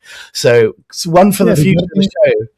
Regarding what you said, like, like I think if AI can enhance something or can bring something to life that wasn't possible before, it would have costed millions. That's the that's exactly it. Grail. Like we had our our first ad at Massive was a client that, like, he wanted to do this crazy idea for an ad, and he was quoted, I think maybe 5 years ago, $4 million, and then 2 years later he was quoted 2.8 million, and yeah, we did it for a lot less, and it went viral on their socials, and everybody was happy because the clients saw the ad finally after so many years, because it was like it was like a small pizza shop, like small, medium, whatever.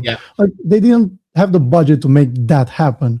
And it's the same idea. Like I'm working on an ad now where there's like Zeus throwing a party and with Hades, and like it looks very good. It's fun. It's like imagine doing that production, but the client wants to see their vision, and then I'm working with a director, and there's a creative director, and there's a whole team.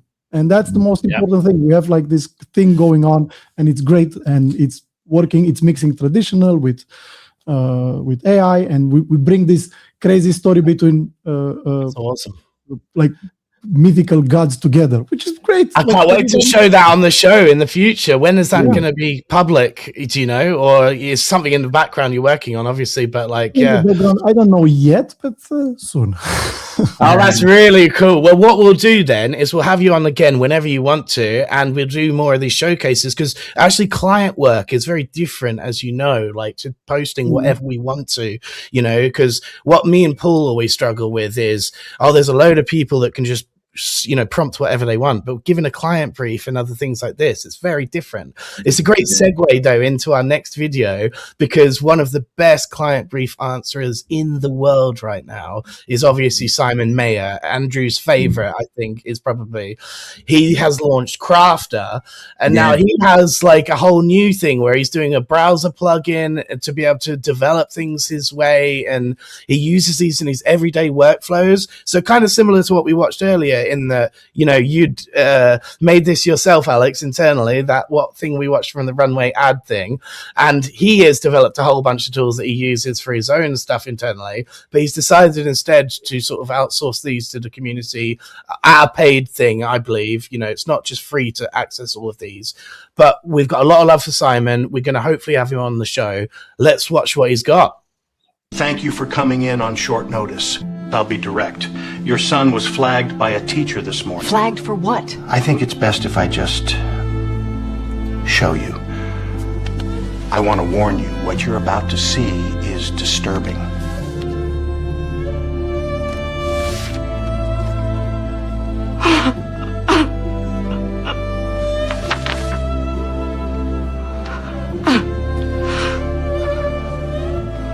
What is this? These are his prompts, Mr. Henderson. That's not how we raised him. It's okay, honey. We didn't know. Mr. and Mrs. Henderson, I have to ask, does your son use Crafter? What is Crafter? Crafter is a browser extension for Chrome. Over 150 prompt presets, syntax highlighting, prompt preview before you render. Everything an AI artist needs. And you think that would help him? Mrs. Henderson, your son typed "you know what I mean" into a prompt field and expected results. He needs Crafter. You should really think about it.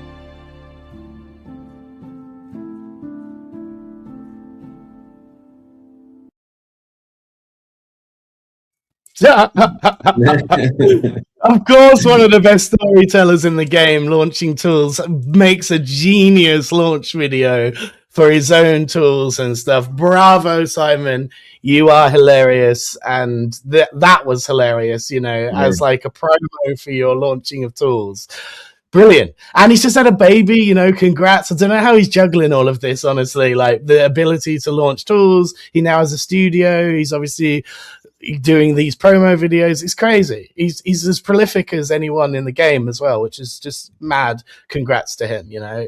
This is hilarious, though. We need more of this, don't we, Andrew? More genuine comedy, less action scenes, please. More emotion, more comedy. We're here for it. More music, less action, less battle, you know? Like, I think it's funny to do that. when he goes, Listen, you expect it to I want to know understand. something, Chris. Sorry, I want to know something. I think I've heard of Simon Meyer, but can you point me to somewhere where I can follow him? Because like, oh yeah, he's a bit elusive actually. He's mostly on LinkedIn, where we are like, you know, ourselves actually, but he doesn't really have an X or a YouTube or an Instagram much. yeah, we that are I've connected. seen. We are connected. Yeah. So really look out for him on LinkedIn. And I think he occasionally posts stuff to his YouTube, but not everything I notice. He posts a lot more to LinkedIn than he does anywhere else. And yeah, he's just blowing up in our feeds in LinkedIn every single video, as you'd expect, because the storytelling is brilliant. The comedy is brilliant. Now, the thing that I love so much about him, Andrew, is this idea that you knew it was the Simon Meyer video 10 seconds into this. Yeah, you know, unique style. no watermark was needed. This is his style, you know. He's now got like a style that we're all getting familiar with, in that we can't believe he's German and that he's this good at comedy. You know, like that was always my thought about this, is that he's actually one of the best comedy writers I've outside of Neuroviz, which was my, you know, the guy that I just loved in this comedy writing scene of AI skits. But this guy is the European Neuroviz in many ways. It's amazing. Like I forgot. You press a button, guy. You press a button, guy, and like the guy who won also the Higgsfield contest. Like now I see, like, is the guy who? Yeah, he won the Higgsfield contest. That was amazing. Well, his best ever was the Frankenstein Halloween piece that we watched, Simon, which was, you know, the whole premise was just flipped on its head, in that he was a depressed Frankenstein complaining about his situation. You know, wow. Okay, so yeah, he's amazing. He's amazing. Like very few, as we've seen, have made it to this show so frequently and been requested and become everyone's favorite so quickly too. Like Andrew's personal AI creator of the year, I'd guess, Andrew, like, or at least last year, he just crushed it. And if you're not on LinkedIn and you sort of are on X and YouTube and other places, you may not have seen it as much. But in LinkedIn, oh my God, the dominance. Every video crushes, as it deserves to, because it's bloody brilliant. You know, he's just so good. Like Meta Puppet levels of good with his music video was just insane. That was Gen AI MTV right there. I literally saw it on this live stream. I was like, oh my God, that would be front homepage of the Gen AI MTV if that was a thing. It's not currently, but let's hope it is soon. But let's keep going to the videos. Go on, Andrew. Go on. Just very quickly to Alex, you mentioned earlier on in the show about Higgsfield, and you're saying that again, you love the product. What is it about Higgsfield that you liked? You mentioned Soul already, but what else is it about Higgsfield that you would recommend? Well, Higgsfield's like the cinema studio. They are improving it rapidly, and it's like one of their main focuses, and it's a great product. Like honestly, it simplifies us. It puts you in a flow state much faster, I feel like, than any other tools. But every tool has their own things. I just got used to Higgsfield, and I consulted for their product team, and like I don't know, I kind of became embedded with Higgsfield somehow. Like I know the people, and I was the first guy who Alex, the CEO, contacted almost 2 years ago when they had the first iteration of Higgsfield, which nobody saw. By the way, it wasn't this; it was something totally different. Wow. Yeah. So it was a different tool, and I told him like, "This is not it. I don't like this." And he was like, "Okay, we'll go back." And came back after a few months and showed me an update. I was like, "It's still not. I know I don't feel it," and it was full of bugs. And then he came back, and they had those like camera angles and camera effects, and I was like, "You've got a product now." Yeah. And I had like a really good relationship with Alex for a long time. So yeah, I don't know. That's pretty much why I use Higgsfield. I don't know, but I do use Freepik as well. I love the Freepik Spaces. Oh my god, it saves so much time for so many things. Like Freepik Spaces, if AI speeds up your creative work, Freepik Spaces speeds up your AI creative workflow. 10 times faster.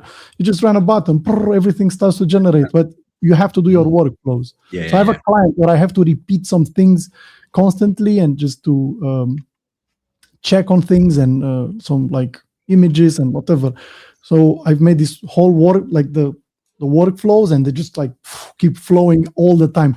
If I would have had to do that on any other platform manually, it would have taken me a week. Now it takes me 2 hours. It's kind of crazy how fast they become. Freepik Spaces is big for us. Let's keep going with the show, though. We've got the next submission is Fragments. This one is a crypto ad. It is by Maria Benzimera and Benzimera & Co. So just a little bit of pretense. This advert drove 20.5 million impressions for our client and is 100% AI generated. Let's watch it. Bulls. Powerful, yet typically domesticated. But buffaloes, they charge through the wild, free from authority. Heavier, bulkier, longer, stronger, but also faster. While an average bull can reach 25 miles per hour, a buffalo's top speed is almost double. That's what Bitcoin Jr. is to Bitcoin, a superior beast. And it's only available on Fragments. Why ride a bull when you can ride a buffalo?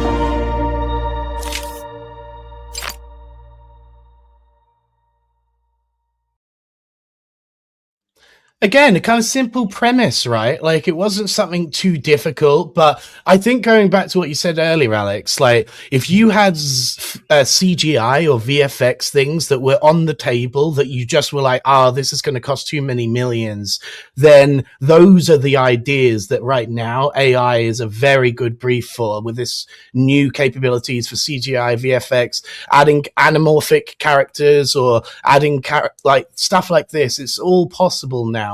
So again, it was just a quick example, a clean example. It was well done. And it's weird that it was in like a 16:9 format, because I assumed that with those impressions and stuff, it must have been a TikTok thing. So I expected it to be vertical, honestly. Maybe they made multiple editions of this and maybe they put some paid budget behind it. Not really sure on the context of that one, but it was something that I thought it was worth watching in the show anyway.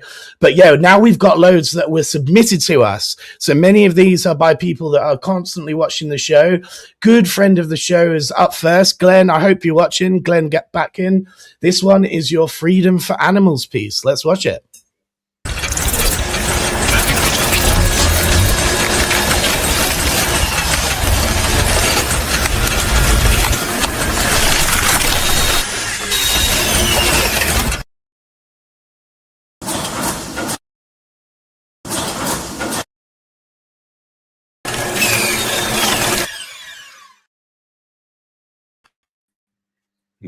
Great little premise. Hey, you're watching, Glenn. Good to see you tuning in.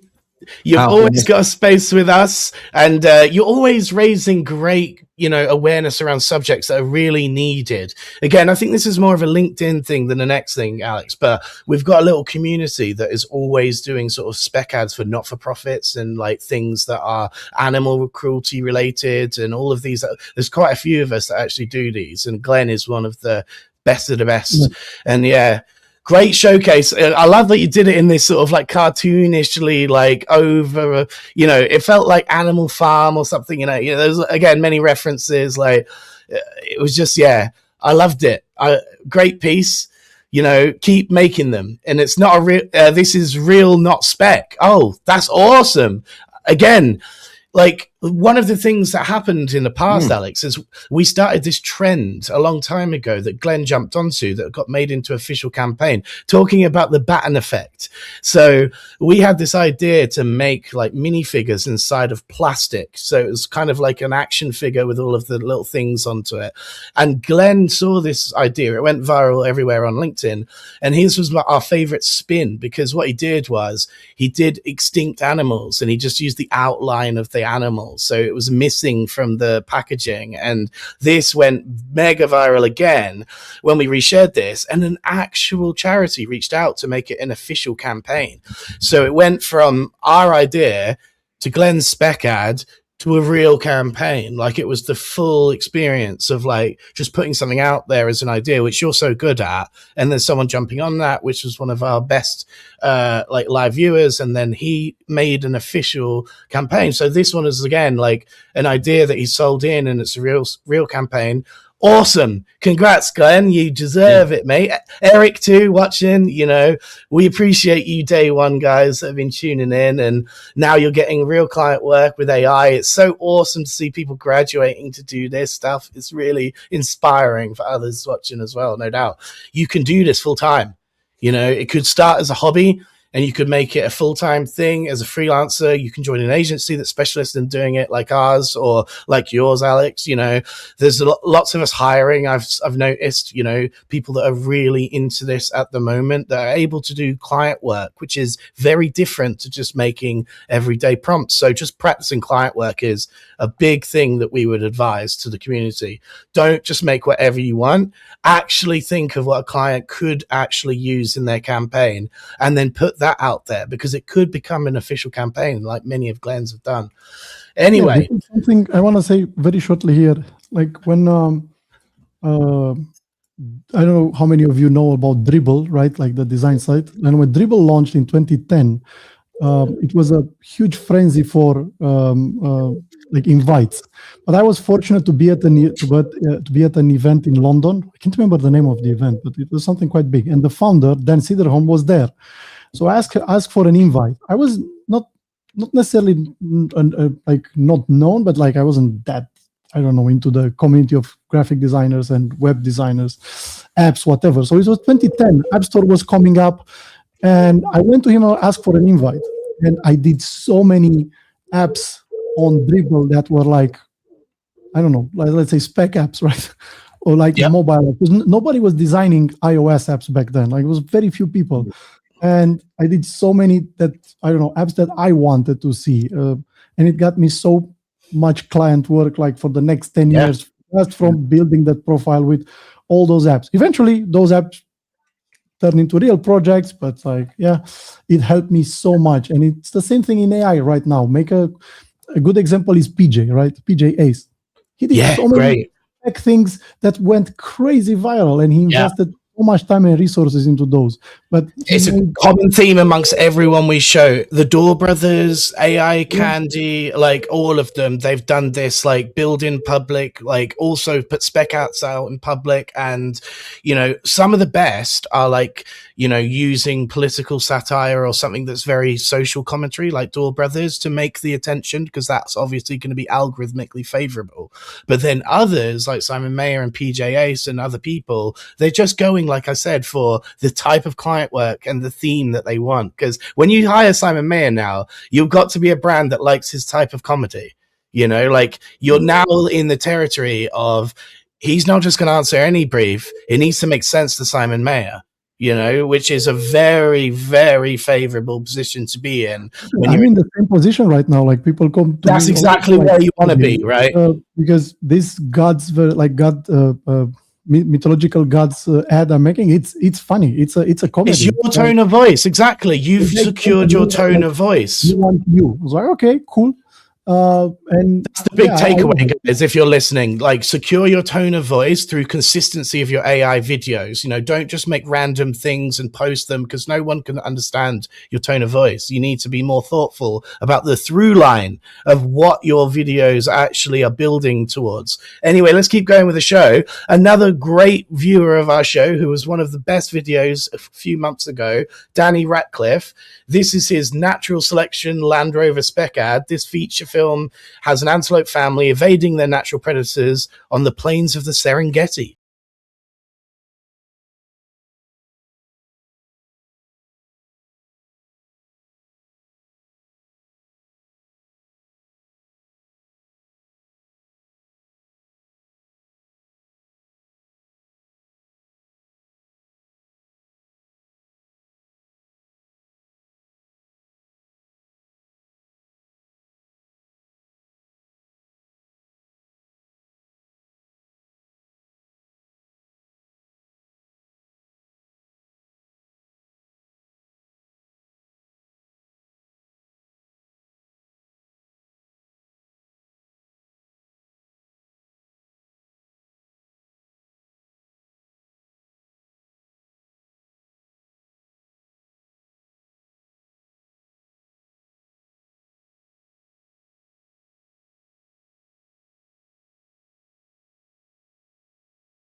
Love it.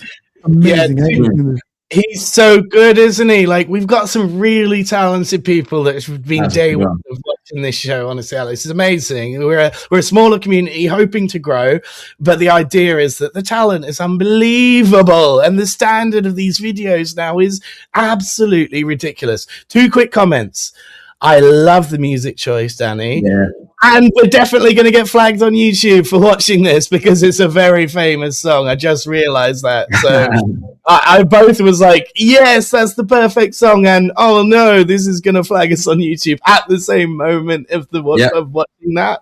But absolutely bravo. You are so talented, Danny. Keep it going. You know, I can see people that have had like 10 plus years in advertising. You know, I really can see it when I watch these videos. I'm like, God damn, this guy's answered a lot of briefs. This guy's done some creative work. You know, it shines through the quality these days. Like, and I think with the newer tools, with like C-Dance and this level of crispness that we're seeing it at, like even further, the micro details, like Andrew was pointing them out in your video earlier, Alex, you know, the little details really matter, especially when you're appealing to people like Andrew, who's got a repertoire of like music and films, and he's got anthologies in his head that are like, you know, references I could never hold, and it's interesting, and I'm starting to see that shine through on certain creators. So you are amazing, Danny. Look at the comments too from all the people watching. They really appreciate that brilliant work. You are so talented, man. Keep it going and keep submitting to us. We really appreciate it. Right, we're going to crack on because we're already an hour and 43 into the show, which is crazy because that means we've got 15 minutes and we had literally 30 more videos submitted. So we're not going to get nearly through them. We'll carry them through to next week, guys. We're just going to watch some, maybe just 1 or 2 of the Runway compads that I'd found that are being entered into the competition we mentioned last week, and then we'll maybe finish out on some more fun sort of music-y stuff that we had. But yeah, let's watch some of the first ones of the spec ads that I did. For those unaware, there were certain objects that you could use as kind of their like premise to the competition. Is you could choose something like a paperclip or a AA battery or certain other artifacts that had to be included in your video to make it part of the competition, or you could go with your own spec ad for a product that doesn't exist. But that was the overall competition entry requirements, and so many of these have chosen like the AA battery or the paperclip, and so that's how you should judge it, is how well was that incorporated creating the video? How clever was that? Etc. Etc. Etc. So let's watch the first one, which is by the Bite Pit, called The Things That Last, and this is batteries. Let's go.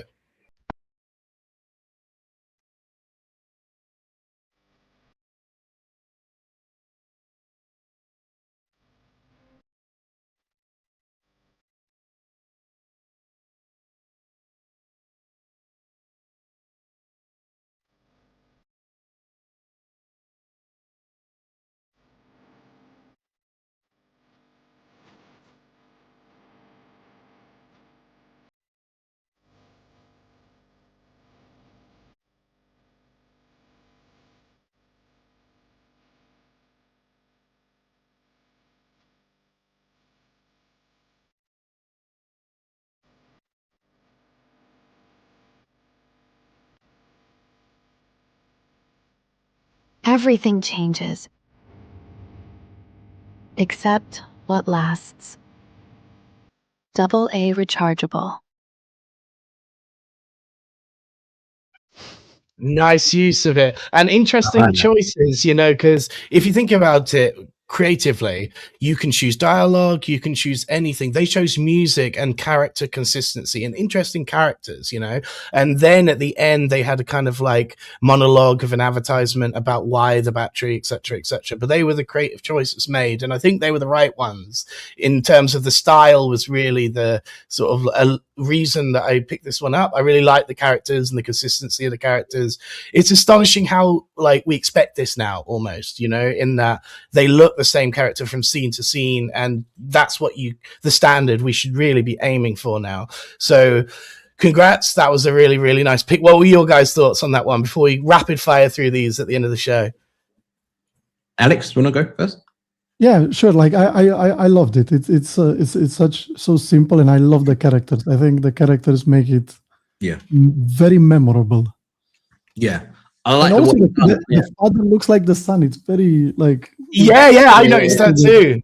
The details, man, they really matter, don't they? Like if it was like it didn't look like the same family, then you would instantly be drawn out as an expert looking at these videos. But even these transitions like there, right, where it kind of was a morph between the crib and holding a car, it's nicely done. Like you could see the morphing, but it felt like part of the video. You know, it didn't feel like you were being drawn out because that was a morphing thing. No, it felt like that was well done. So again, really well done. And so even going back to the details, someone mentioned it as well. Can I notice this on the battery? It's got a little white scratch on it, and that scratch was throughout the whole.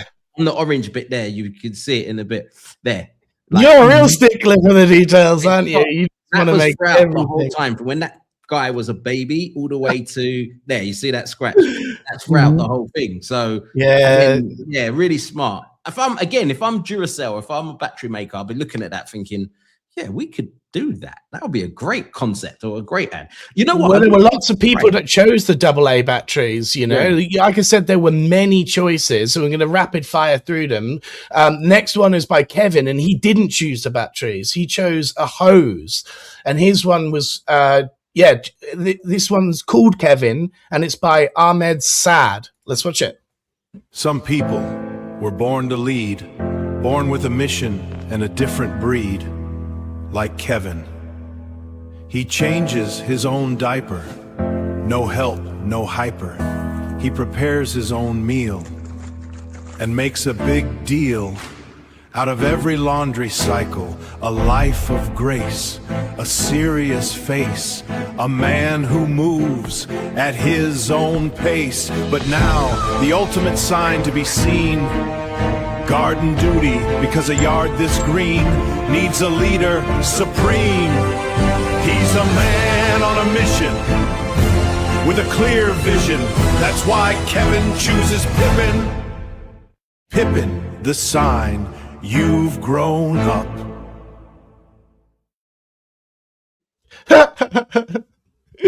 Seeing a mustache on a kid and then seeing me on stream is kind of funny, but then it's hilarious, this premise, right? Like, and I really like the idea of putting music to it, like making it into kind of a little music number, because that's again going above and beyond the competition requirements, and it could stand out potentially as an that's entry. what made the ad. It was the music and the lyrics that made that more than anything else.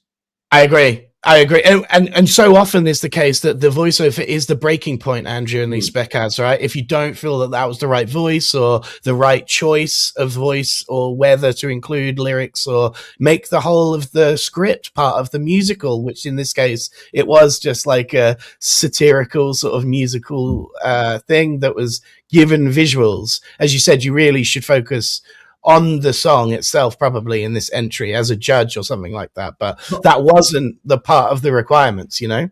One thing I'm getting from these ads, and this is something really aimed at Alex as well, especially because I was talking about Google Maps. If I can see brands watching your videos, Alex, or any of the videos before, say the battery one, and saying, let's do that. Not let's speak to the creators and get you guys to make it, but let's take that concept and steal it, because you don't technically own the IP of that concept. They can do, and I wonder how many brands are going to start going down that route. Now, obviously, they need to have people who can create it, but I can also see that being a whole thing as well. It's going to be a big issue if they do that with influencers, though, because they can just call them out publicly about it. Where people say you copied Alex, or you copied Simon, or you copied Dave Clark, whatever. But I can just see brands start saying, you know what, let's just do that. Or they'll go to a creative agency like Ogilvy and say, can you make this? This is the first draft, or this is the concept. Do that. Make a tweak. 100% will see this. 100% will see this. The other thing that I'm thinking every day about it is that we're building for systems that are today, but I do think in a couple of years the advertising landscape is going to be so different. It's not going to be like, oh, we have one concept, let's make one ad.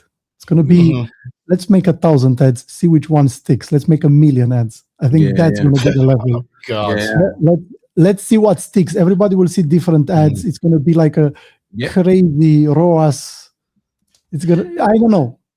That's how You're right. Like, yeah, I agree. Like, Netflix is different for everyone that goes there, and the same will be true with dynamic ads, dynamic content. We'll tell stories differently as well, and I'm excited for that. Actually, let's keep going though, because we've got.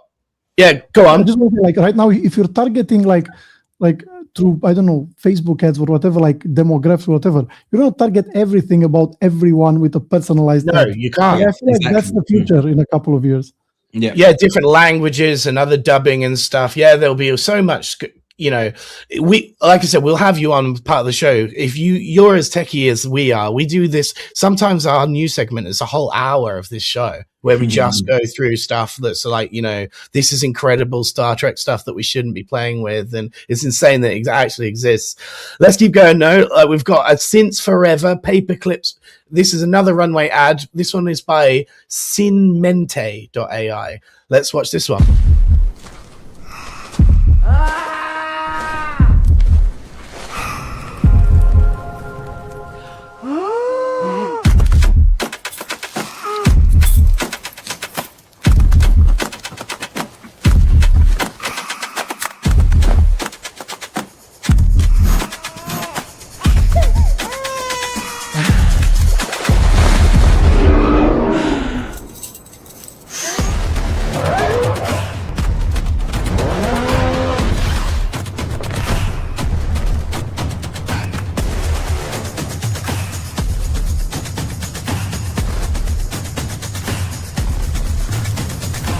Cinch paper clips, holding everything together since forever.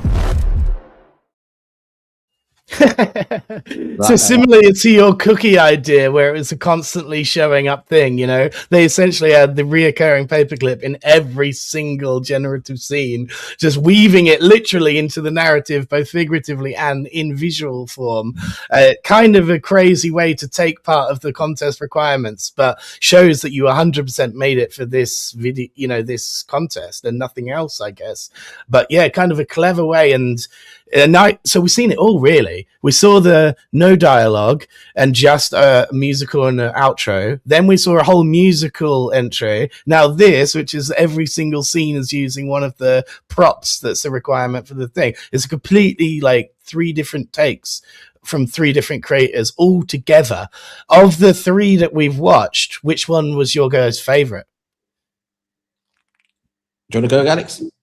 Wait. So it was the paperclip, the batteries, and which was the first one? Yeah, we watched the batteries, which was Bite Pit first. Then we watched the hose, which was the one with the kids. Yeah. And then this one. They're very different, aren't they? Yeah. I want to say this one for a single reason. Like, it's the hardest to pull off. It's like making you appreciate the AI effort. That's a unique take. I like that. Was the biggest on this one, but all 3 were great. But like for this one, I was like, oh my god, those paper clips, getting them everywhere and getting it's very them difficult there, and like thinking of what you can use a paper clip for. This had me thinking the most. Like, okay, how would I do this? The baby one was funny. The batteries one was emotional, but I think this one was like, for me at least, technologically, I was like, very interesting. And I loved it. Guys in the comments, let us know which one you'd have picked. Yeah. Obviously, don't just let us be the experts talking about this. You guys are just as expert as us on your opinions for this stuff. So that's a fascinating choice, Alex. You know, I was thinking the same thing. We actually answered a brief once, which was to make thrones out of various things. And we had like multiple sports instruments and stuff. And I remember this was pre-Nano Banana days. I was thinking, oh my God, we've done like 40 iterations of this one throne, trying to get all of the various sports equipment that was required as part of the brief. And we ended up just photoshopping loads in and all this other stuff because it was so hard to actually make something fully out of the thing you wanted to back then. And so I appreciated that effort as well for the paperclip throne. I was thinking, man, the amount of number of generations and the effort that went through to make the consistency work there. And it actually felt real. Like that is a real paperclip throne. Like it's not just like out, you know, the outer shell of it. It was like fully made of paper clips, which is crazy. Hard to pull that off. What was yours, Andrew? What was your favorite? I think it has to be the batteries. I just like the story of the batteries. Yeah, I thought that was the best one. But again, the paperclip one, like I posted that one on LinkedIn today.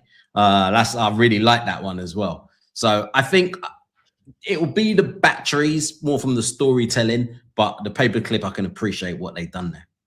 All right, well, I'm going to throw one last one into the mix as the last part of this segment. This one is... Before we start that, yeah, I want to say goodbye because I have a... Oh, you've got a hard stop. Yeah, fair enough. To teach in 2 minutes, in 1 minute, actually. So I want to say... Good luck with your class, and we really appreciate you joining, man. For like a couple of hours, so yeah. I remember now, yeah, we chatted, yes, that you had something to go straight to after this. So, yeah. Drink some water and go back to the next thing for 2 more hours. Yay. Thank you so much for joining us for the whole 2 hours, man. Really appreciate it. Yeah. Good luck with your class, as I said. Yes. No worries.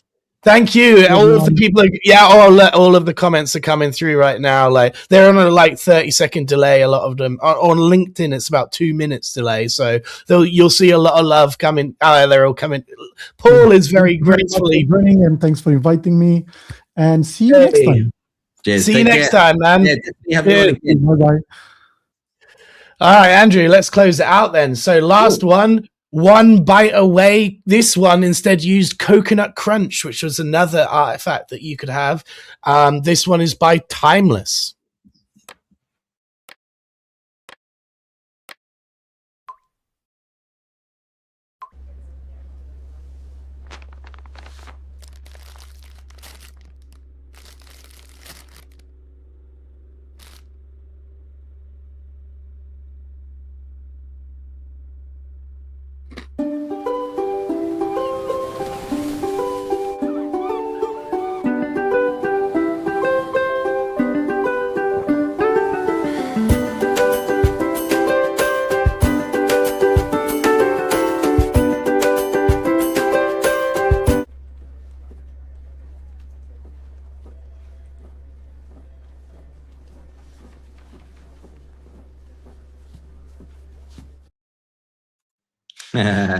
Sort of a classic premise there, right? Of advertisements where you eat the product and you get transported to a tropical location. I think Paul's even saying it might have been a bounty ad might have been something like that, you know, or something the past. But yeah, Coconut Crunch, it kind of makes sense for that tropical feeling of coconuts getting transported to that tropical island.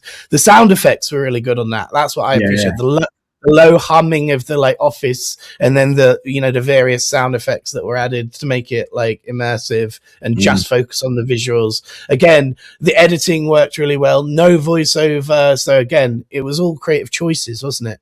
Yeah, I like that ad a lot. That's still the batteries, but I think that's second for me, as in storytelling wise. I like that.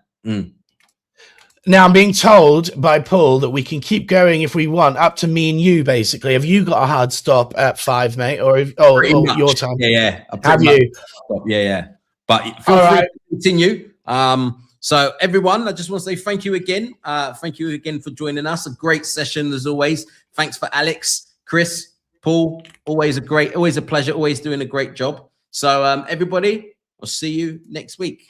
Take care. Hey, congrats again on the house move. Yes, looking forward to delivering more sessions in where someone said in my cave. It looks like I'm in a cave. Yeah, I saw that earlier comment about the cave. That was hilarious. Adios, all of the loves coming in now. Thanks, Andrew. Adios, Andrew. Everyone's. All right, guys. Well, I'm not going to do too much more because I too have a life to get to, as everyone does watching. So, yeah. I'm maybe going to watch 1 or 2 more videos, maybe just one, not sure. What do you reckon, Paul? Should we just chuck on something random? We had some music stuff, which I kind of want. I'm being told Pac-Man ad, right? So let's check it out.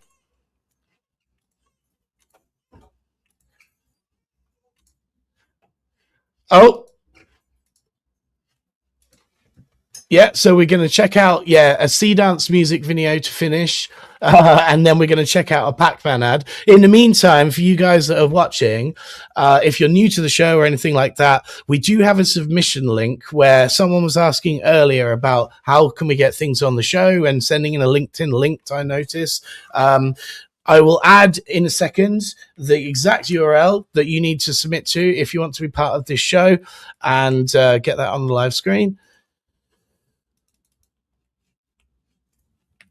And we have this all set up now so that basically it's a form that you can fill out and just let us know, what handles you'd like and all of that other stuff. And so that's the link to get us through. And if you're tuning in through LinkedIn or YouTube, then obviously go over to our YouTube, and now we have a Luma event page as well. We have a newsletter that you can subscribe to.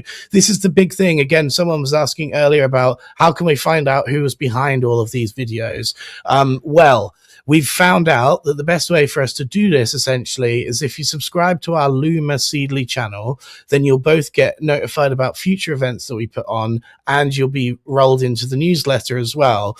And therefore you'll be able to get directly after, in the next 24 hours, what we actually watched today, because it's hard to basically add all of this into the YouTube thumbnail, which is the other option, is in the YouTube copy. We're going to try and do that, but it's much easier right now. If you subscribe to us on Luma, then you'll be sent like a full rundown of every video we watched in order, basically. Okay, are we ready for the Pac-Man ad? Let's see if Paul's got it ready to go, and hope.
Really threw you for a loop there, huh?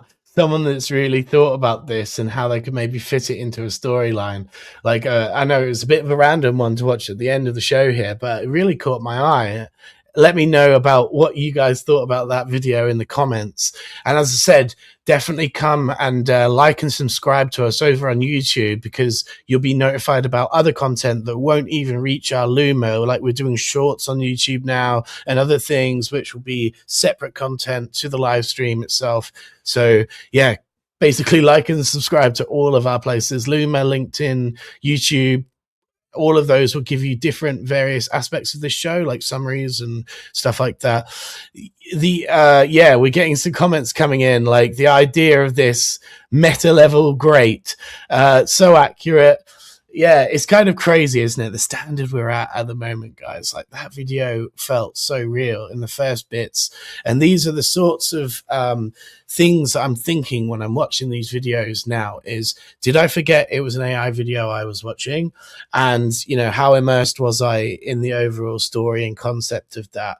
And yeah, it really brought you along for the ride in that case. And really just, you know, had a nice little execution and style for the idea, and a perfect twist, as Glenn says, perfect execution and style. Exactly right, Glenn.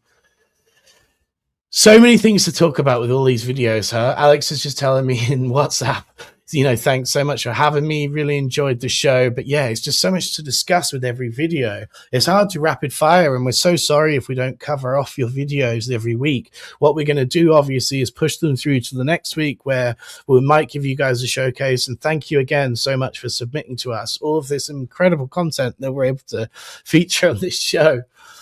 And it just flew by, like the whole thing. Even Alex was saying, you know, 2 hours just flew by. Before you know it, he's going straight into a training session because he's in another time zone. It's the end of our day here at 5 o'clock.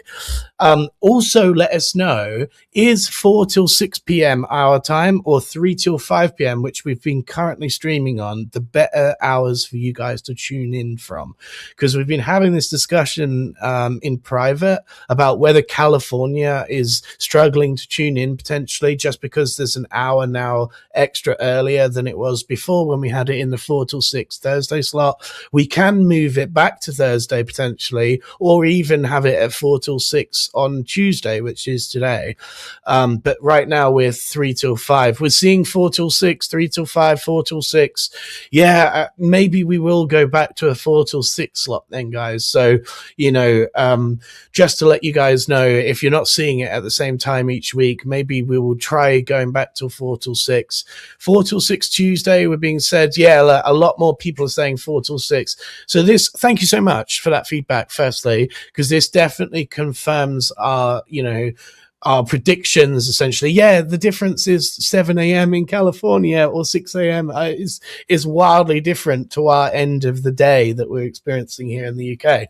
And now Paul, our producer, has his own place. He's not going to get kicked out of the library at 5 p.m. sharp like he was before. We have a little bit more freedom, essentially, to, you know, listen to you guys that tune in every week, and we really, really appreciate you hardcore viewers. Yeah, so we'll listen to you. We will move it to a 4 till 6 slot to accompany you guys. We really, really do appreciate you. Maybe you need to do 2 a week. Well, we've also thought about this, Bran. And, you know, when we've got real experts coming on the show, like every week, everyone's getting busier and busier. We appreciate that these guys aren't going to always be continually available for this same slot. So what we might end up doing in that case is either pre-recording an hour so that we can broadcast that during the show, or some other format where we essentially broadcast in the hour that they're available or something, and be more agile to when they can broadcast, if that's still the medium. So keep an eye out for that too, in that there could be a whole second event on a weekly basis that's maybe different from this show. We're also maybe going to be doing deep dives. A lot of people have been requesting that, you know, can we really see a behind the scenes of a full project end to end? And I'm in some discussions with some of the best AI creators out there about giving us access to show their pipe of how they actually make things and stuff. So that'll be another potentially different live stream that you could tune into that's not a showcase of everybody's stuff. one for the USA time zone and for Europe and UK.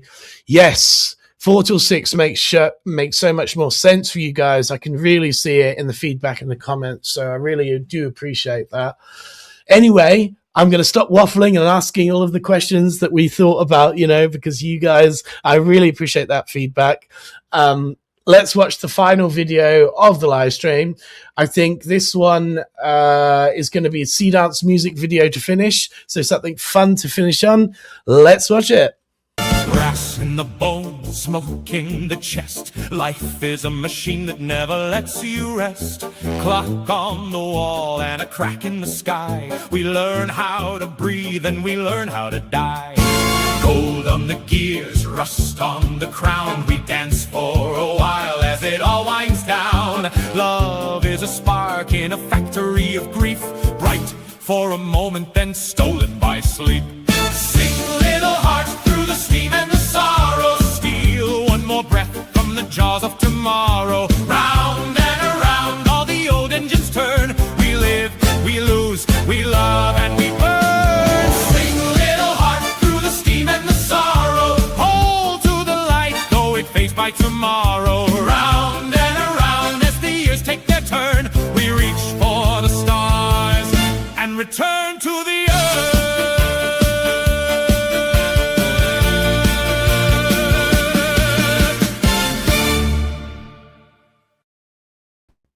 Oh, that was such a fun little closer. I love that transition at the end as well, specifically where he just is a guy on the bus, but he's starring in his own musical. And yeah, this is brilliant fun, great character consistency. I'm also seeing from you guys comments about like behind the scenes is much needed.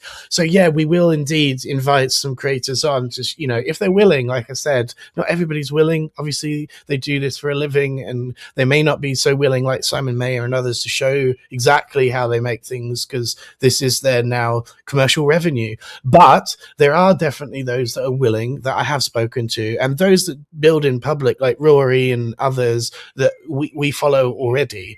They're guests of the show and have been on multiple times, so we'll definitely get them on to do more deep dives if you guys want that. This one was brilliantly fun. I agree, Eric. This is a really nice little closer to the show.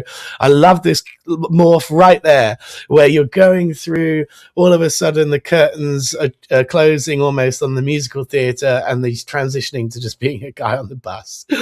Great little fun. Would love a Kelly Bosch behind the scenes. Oh, so would I, Bran. She is truly amazing, isn't she, with her surreal music videos? I'd love her behind the scenes on both her Suno and her video stuff, because she's just so talented. But yeah, fun, as Glenn says. Thank you so much, Anita, and you guys that continue to watch the show. I'm 12 minutes over the 2-hour live stream, and yet we've still got so many of you hardcore, viewers tuning in. I really do appreciate it. Like I said, this show is being steered by you, and we're going to listen to your feedback about the 4 till 6, and we're going to bump it up. And I loved Eric's comment earlier about 4 till 10. That was absolutely hilarious. If I could do 6 hours of streaming, mate, oh my God. I was just thinking when you said that, how much like I'd need to gargle honey and salt and stuff like that in order to even think about it. But it's something to aspire to, I guess. I saw Harry Mack doing 10 hours of live stream freestyle rapping, so maybe just talking for a few hours longer. I don't know, man. Maybe you should come on the show. Maybe you should help me out and take some of the talking up. But yeah, what a great show, huh? Like Andrew popping in his new pad, Alex dropping in as a guest expert. Said it flew by. 2 hours like nothing, guys. It's just goes by in the breeze these days. It's just such watchable content that you guys are submitting on a weekly basis that we can get through this and it feels like nothing. And yeah, really appreciate you tuning in. I'll send the love through to Alex. Ending it on a high note, exactly, Lara. That's what we're trying to do. Good fun as always. Yeah, it's you guys. We're watching your content for the most part, other than me picking random submissions and other things like this, and things that I'm seeing on the internet. Which is what's astonishing is, you guys are so talented watching this. So yeah, Danny, if you didn't see this, I will forward you on a clip of this, mate, because you made the show again. You know, absolutely phenomenal. Andrea Spec out there, really, really like that one. Stood out for me in the show. Your visual tonality is just what sets you apart. So bravo. Thanks again for Paul for producing the show in the back end, featuring all the comments and doing some of the heavy lifting. Really appreciate it. And I'm going to end the stream there. Look out for next week, potentially at the future hours of 4 till 6. And subscribe through Luma and YouTube and LinkedIn. We need a 24-hour show. Glenn, there's only my Gen AI, Hey Gen character is going to get anywhere close to a 24-hour stream. But yeah. Thanks, Paul. Getting some love for Paul. Let's go, Lawrence. Appreciate that. I'm going to feature that comment because Paul does deserve the love. He's now in with us for 2 hours each week, like really running the show, giving me the show notes, trying to keep me on track, you know, keep us pumping through the videos. And we didn't get through nearly enough this week, but still, you know, we got through a decent amount and really appreciate it. All right, guys, we'll see you all next week.